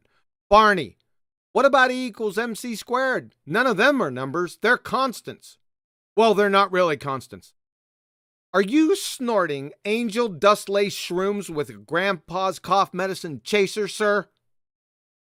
Let's go over them. Energy, units of measure, equals joule, which equals 10 to the 7th ergs, or approximately 0.7377 foot-pounds. So, no numbers there, eh? Mass, which you can't even define, is measured in their bullshittery by kilograms, 2.2 pounds. Right again, no numbers. Speed of light, 186,000 miles per second. Again, no numbers. The Triple Crown, congrats! My word, people. The Rumpus Girl. I never observe what temperature what water boils at. That's disappointing.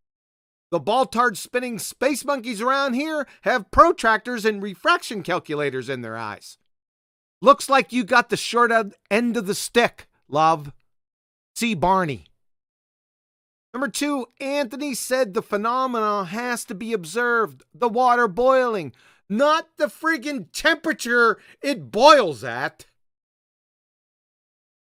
The Rumpus Girl, what I'm claiming is you don't have to observe something in order to calculate it. Really, what's the units of measure and the calculations of the thing you haven't observed yet? Is it eyes for imaginations? Number 2, the first step in the scientific method is observe a natural phenomena, not calculate something you haven't observed.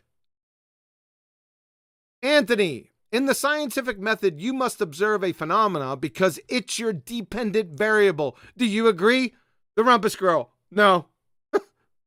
You don't have to observe it in order to calculate it. You don't have to observe it. You don't have to observe it. You don't have to observe it. So, number 1, he didn't say anything about friggin' calculations, you dumbass cow. Number 2, the first process, this is from McKellen Kristen, The Nature of Science and the Scientific Method. The first process in the scientific method involves the observation of a phenomena, event, or problem. From the University of Rochester Physics Labs, the scientific method has 4 steps. Number 1, first step, observation and description of a phenomena or group of phenomena. From Niels Bohr, no phenomena is a phenomenon unless it is an observed phenomena. So, do you have to observe it? So you do have to observe it. You do have to observe it. You do have to observe it, and you do have to observe it. The Rumpus Girl, I never sat there and observed water boiling. So they don't boil water at Shady Meadows. Have you ever observed ice, or cookies, or birds? How about birds humping? The Rumpus Girl, so what's your degree in? Smiling and proud of herself. You think your last port in a storm, feebly pathetic appeal to someone's degree here is going to cloak or save you from the abject, nonsensical horse shit that's spewed from the incoherent pie hole of yours over the past 45 minutes, love? Newsflash, you incoherent cow. You make the $6 million man crash and burn look like a fender bender. As for your science papers, overnight them back to Tuco Community College in Tobago, where you got that mail-order degree from. P.S. Please consider filing suit against Tuco first thing Monday morning. You have an open and shut case for cause failure to provide services. The end. Questions, comments? Yeah, I want to immediately echo that last sentiment. So you said file suit against Tuco or whatever college or university they've acquired or she's acquired her degree from. Because from their perspective, and I say from their perspective because this might seem derogatory if I don't put it in their context rather than ours. From her perspective, she's got a science degree. And on the topic of science, she's lost badly, with support at her side, to a flat earther. Now, given that she's presumably in debt and has paid up and, coughed up the money to actually acquire this science degree, you would expect her to be able to win a debate about science, specifically some of it about quantum mechanics, with a flat earther. Now, from our perspective, Anthony's whooping PhDs around. So, if she's watching, she might never watch this, but if she was, don't feel too bad about it. Anthony's whipping your alma mater around in that regard. Your priests are being whipped around by Anthony. So the fact that you, the student, is being whipped around as well isn't surprising. But by the same token, the PhDs that Anthony's whipping around, they're getting paid. They've paid up, but then they're getting their money back. And this chick isn't. This beautiful young lady. She's not getting her money back from this. She's just losing to a flat earther on a street debate on the topic of science. So yeah, apply for a refund, sue whoever's claiming to taught you science because they haven't done you very well. You've been embarrassed by a flat earther on the street.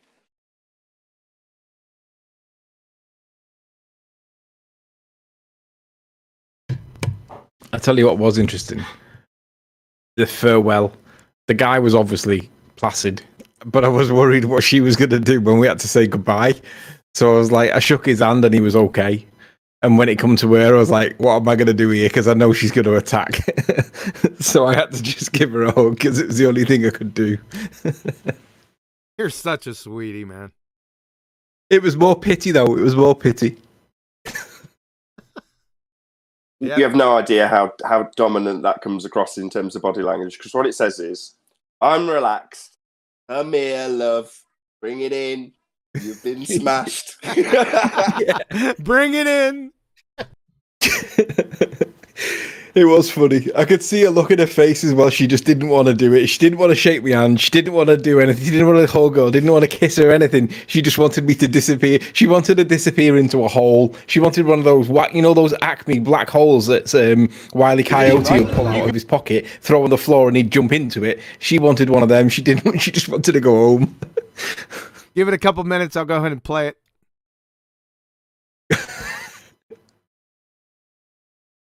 That was a nice parting from you, Tony. You totally back. I mean, Barney there, he descended straight away into basic smart arse absurdity with the mathematics stuff, trying to there's no numbers in E equals MC squared, which is basically I've no argument left, and I'm going to argue the banal with you.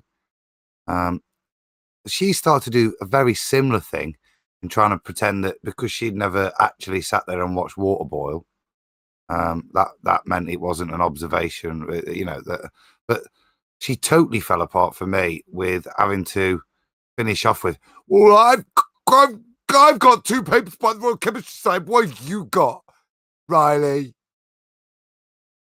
And as well have they've just handed you a piece of paper saying you've won. He needed to hold up a metaphorical base bat and go, I've got all of these notches from morons like you.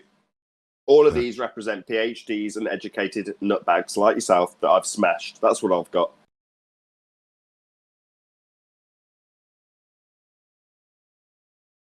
if there's not any more comments to that, I'll go ahead and play that last section if you want, Anthony. Yeah, go on, play it. It's the best bit of the whole lot. After all that, it was kind of like the reward because I was knackered by this point. Here we go. Nothing's fun, mate. Put me up on YouTube and let's resume. Look at them teeth there. Have a good day, guys. See you later. Yeah, so. There you go.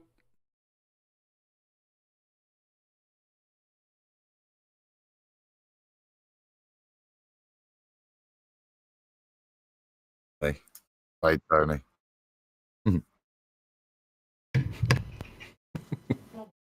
I wonder whether they've come back and watched this and come on a troll account or whatever, you know, so that they could see what was going on, but didn't have to engage in any way. It'd be ace to run into them at some point later on in life.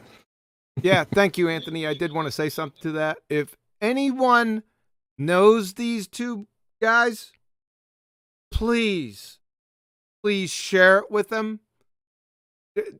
Somebody has to know these two guys out there. Where was this at again, Anthony? Liverpool. So there'll be either John Moores or Liverpool University, one or the other. Okay.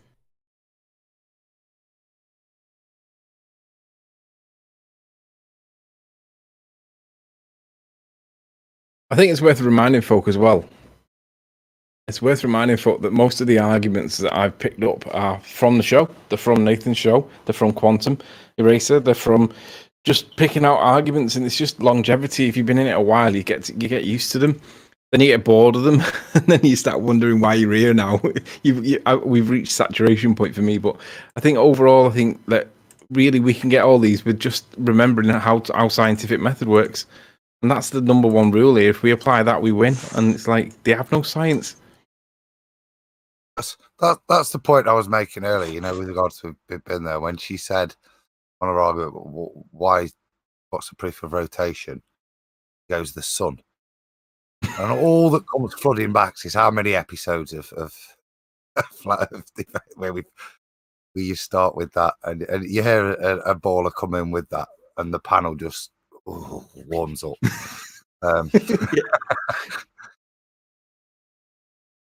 It arms you well. Yeah. Adam, you were good today.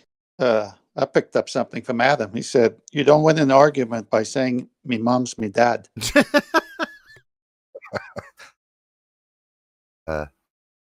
That's sage advice, man. Wise words. That's what she was doing, wasn't it? Yeah, exactly. All right, guys. We want to get the final BALLBUSTERS thoughts on this debacle, and then is there anyone in the Discord server? Paula? There's a bunch of people there. But as far as final thoughts go, it was just science with salad. And they kept putting it in the blender and see what would come out, and it just wouldn't work. So it was a mercy hug to let them go at the end. But it just shows that they talk in circles and that this is what they're being taught in university. And when confronted with something outside the echo chamber, they don't know what to do. And that's really the best way I can sum it up. Yep.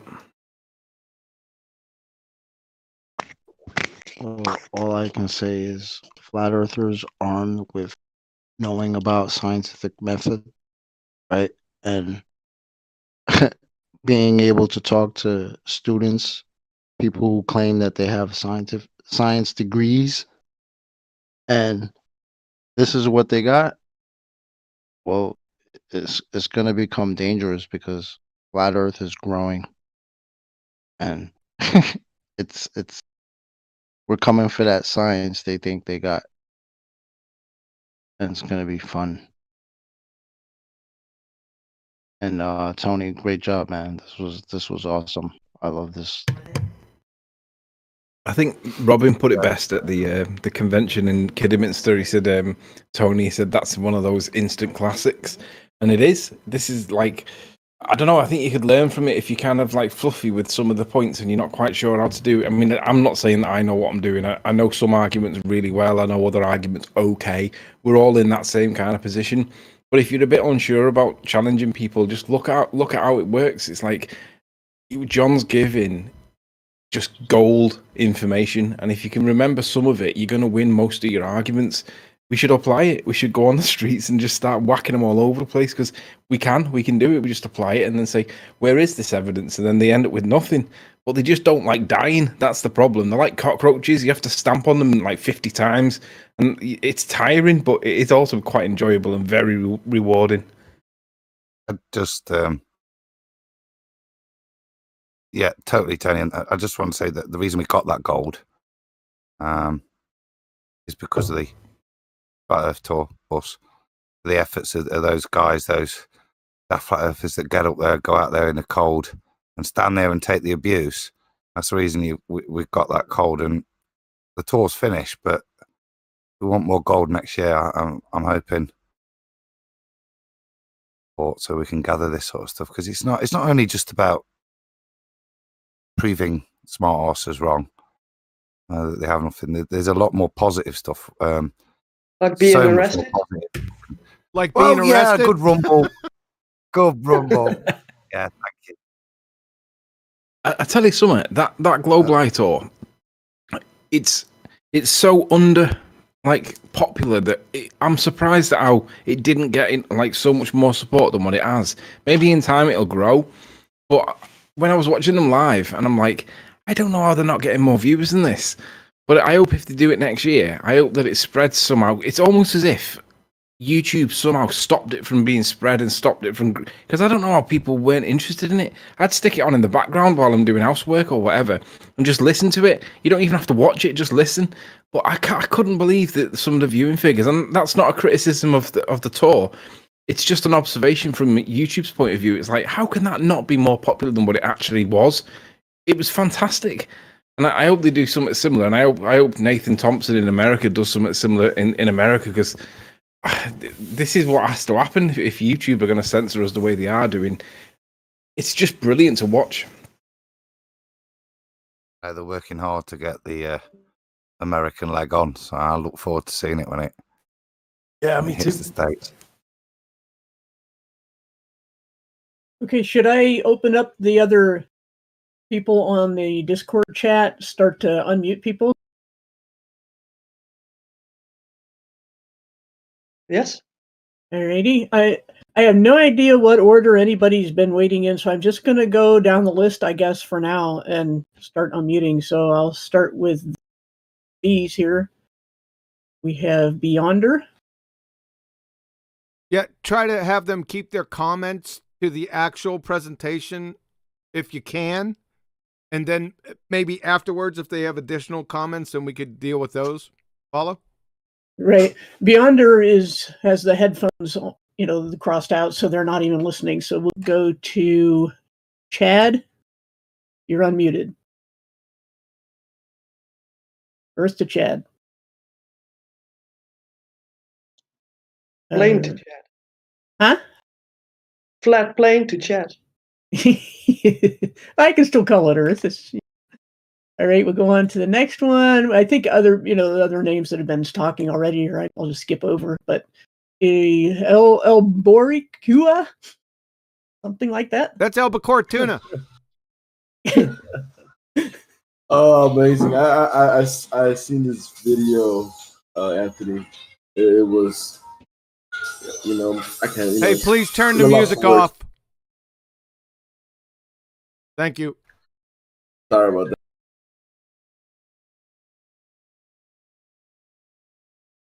Okay, you got that off, then you can go ahead. No, that's still my kids in the background. Oh, okay. Your kids are fine. The music's the problem. The kids are fine. I can continue on because this is okay. Let's see. Quantum Restorer, who has been typing away in the chat. You're unmuted. This is your big chance.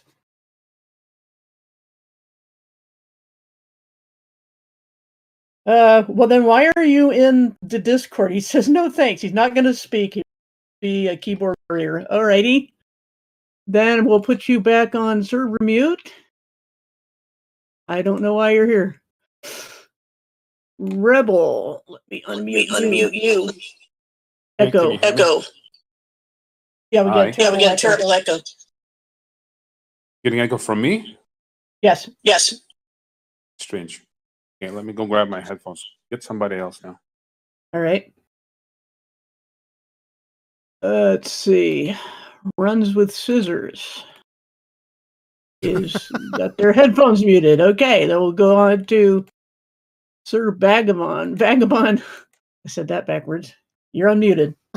Hey everybody. Yeah, I just jumped in like 5 minutes ago, but I'm familiar. Like, I was just listening in. Okay, no comment or anything. No. What's up, okay. Vaga? Hey, what's How you up, Vaga? feeling, brother? Chilling. Good, Yeah. man. Kept telling me about this space, so I kept, figured I'd pop over. Yeah, bro. Welcome. Hey, Welcome to good to Ball be here. Busters, man. Like, I like watching people's balls get busted. That's what we do here, bro. Cool. Well, who are you gonna call? Better? Ballbusters, man. Okay, Runs with Scissors has no microphone. So I think we've got everybody who was server muted before. I mean, well, you can see the problem in most of these Globers is the pride.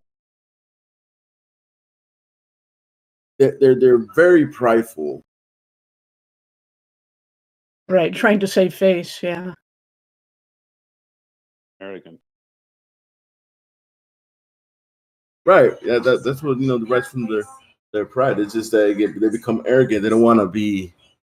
They don't want to show that they don't know nothing. I mean,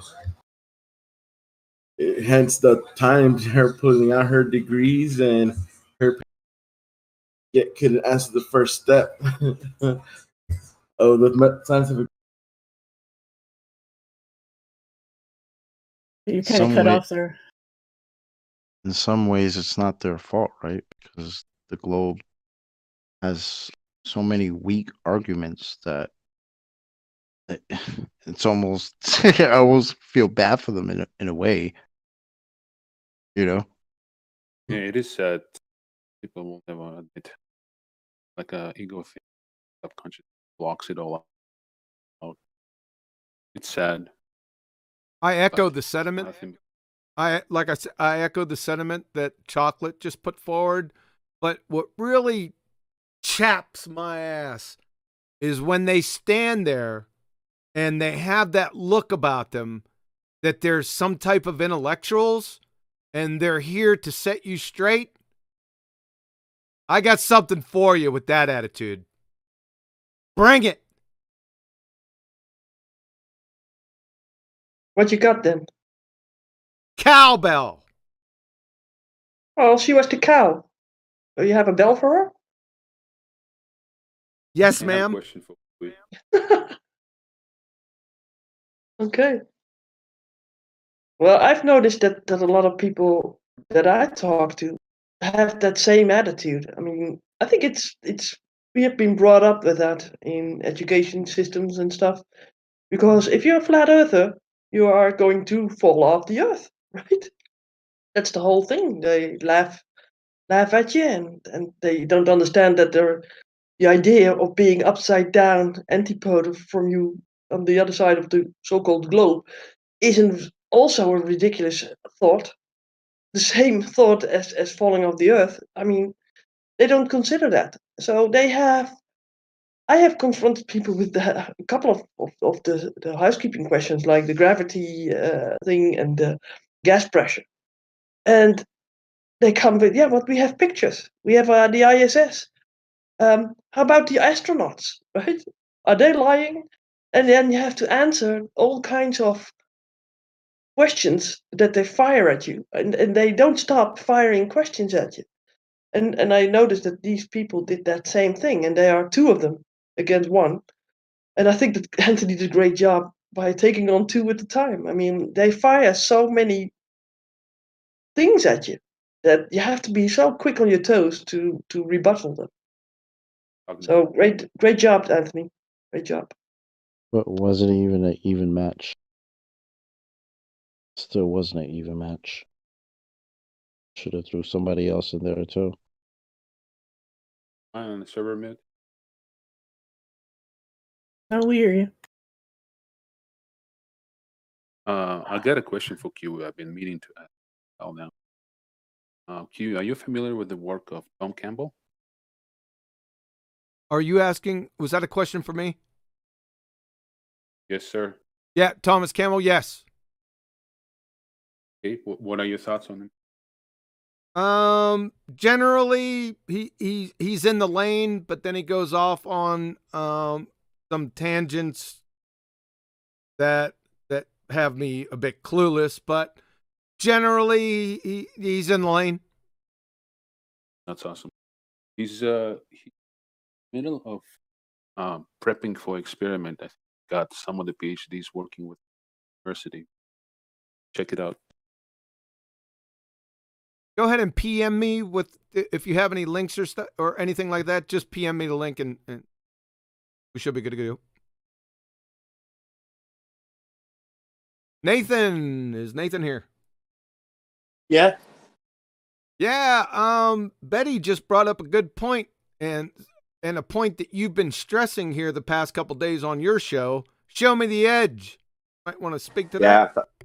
Yeah, I was waiting to put my little two pennyworth in that regard. I mean, I'm considering maybe tentatively suggesting this as a housekeeping question. So we are, as flat earthers, put to task with a false dichotomy straw man that's held up in regards to a model we on BALLBUSTERS and Flat Earth Debate do not adhere to. And that model, according to them, has got an edge that we can fall off. So Betty mentioned, all right, well, they assume we're going to be falling off some edge of a reification they have held up in false dichotomy. Well, we don't have an edge. We're not punting any models. Models are pseudoscience. However, they're punting the heliocentric model. And what do you know? The heliocentric model's got an edge. That edge that the boats are supposed to be going over, that not actual location where the sky appears to meet the ground, well, that's called the horizon. But you ballers call it the edge of your model. So I want you globeheads to show me the edge of your reified model.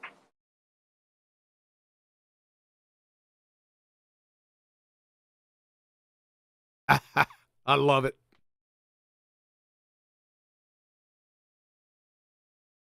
Also, kudos to Anthony. That was epic teardown of those two. Great.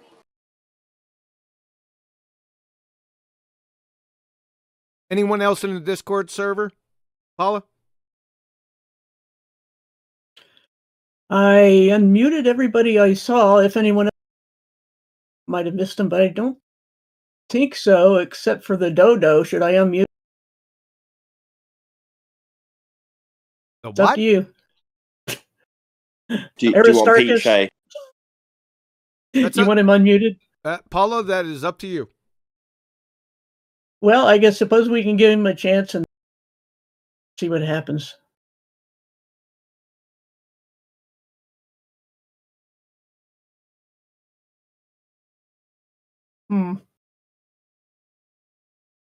Hello, Pete. You can speak. Are you there?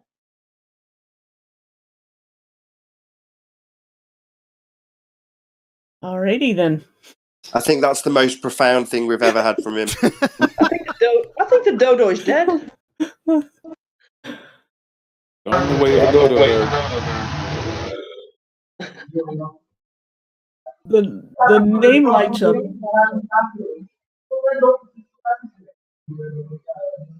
I hear sounds, but I don't know what that is. Yeah, go ahead and mute them. Fishbowl. Yeah, something is really wrong there. Okay. Obvious audio difficulties. Okay. We think we got everyone. That was quite I think so. profound. Before we get to the final, I want some final thoughts of the BALLBUSTERS. Before we get to that, we have some unfinished business. Chocolate and Anthony.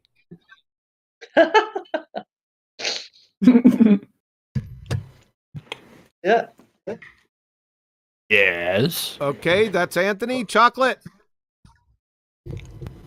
How may I help you? Yes, you may Well, help well- us. Betty, take over, please. Yeah, let me post the text underneath everything because it was so here. So I have the text in BALLBUSTERS live stream, and we are going to go over the first verse. Hold on, just before you do, is it going to be like we do this song and then the outro will play, or what's going to happen?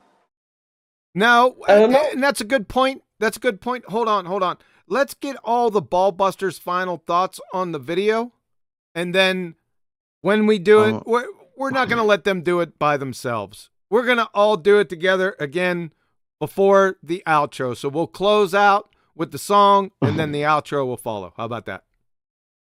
Sounds perfect. I'll give my final thoughts then as I'm off mute. So they should be applying for a refund. Whatever university they went to shouldn't leave them in a position to be smacked around by Anthony about science. It's disgrace. It's atypical. It's what we get day in, day out on Flat Earth Debate. Subscribe today, Nathan Oakley 1980 and Nathan Oakley channel. But yeah, it's indicative of the type of arguments that we get typically. So on one hand, you should say, don't feel too bad about yourselves. You know, Anthony's whipping around the PhDs that are teaching you, so don't feel that bad. But on the other hand, feel disgusted in the fact that your education system has let you down so badly as to declare that the cause isn't a cause and you don't have proof from science, and then claim that the cause is the dependent variable. It's a pathetic state of affairs. Anthony should be commended for handing them the rest, especially as he's not formally trained in science and they're claiming to be. So that's my final thought. Subscribe to Nathan Oakley 1980. Adam. My final words are... I'm sorry, Anthony, go ahead. Scientific method. Scientific method is what kills them. I've learnt most of it from John. I've learnt other bits and pieces from Nathan. I've learnt some from the show, some from little bits of everywhere, but most of it is scientific method. If you understand how it works, hypothesis, independent, dependent variable. If you know that, they don't have anything other than pseudoscience. Just remember that, apply it, and just attack, because that's where we win.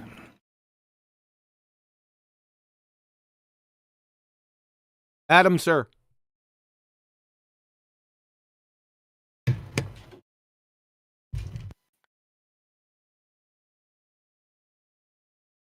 Thanks, Adam. Chocolate.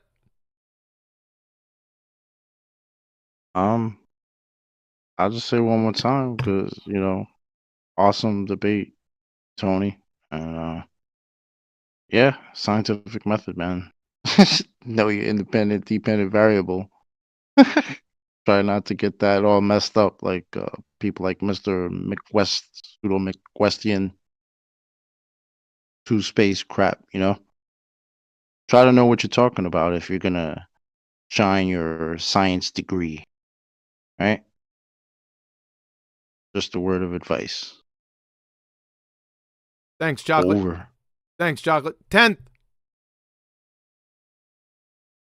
Yeah, it wasn't a surprise no one came on Discord, because how do you follow someone who has degrees in the masters and written many scientific papers that couldn't even debate what a dependent variable was? So I feel bad for them. They should get their money back. Paula. Nothing new really to add. It was just a display of what government indoctrination does to people, to society, because this stuff is reinforced at cradle to grave, and they literally can't fathom other ideas. And it's getting worse because, even politically, of course, differences of opinion are not to be tolerated. And they weren't in a position to silence Anthony there like they would be in a classroom. And anybody who's been in a college classroom knows that if you voice an opinion different from the instructor, you get not only peer pressure, with people laughing at you, you get the instructor giving you a bad grade. And so they were out of their element, basically, and just didn't know how to behave, how to speak. And it's a problem that's not going to be solved by just flat smacking. It's something that needs to be overhauled in all of society around the world. And that's a tall order, but if you dig deep enough, there's where the taproot is. Well said. Betty, final thoughts, admin? Yeah, well, today I watched the television news, and they are teaching now kids about the climate change and stuff, and I want to have them to learn an hour every week about climate change. I mean, they tell that that's science too, right? So they are indoctrinating the kids. They take them when they're young, and so I think we have to have a sort of compassion for these guys. I mean, they thought they knew stuff, but they didn't, and now they have to go back and rethink. Hopefully, they do and become flat earthers and rethink a lot of other stuff. Right? Let's hope so. And I have some admin. There is one last super chat that I got from Chow Young Cat. And he or she says, whoever promotes themselves to be humiliated, whomever humbles themselves to be promoted. Matthew 23, verse 12, sorry. Shout out to Paula's translation of the NT. Paula gets a shout out. Thank you, Chow. Appreciate it. Okay. The last admin of the day. Now, do we want to let Betty, you lead Chocolate and Anthony? Chocolate and Anthony.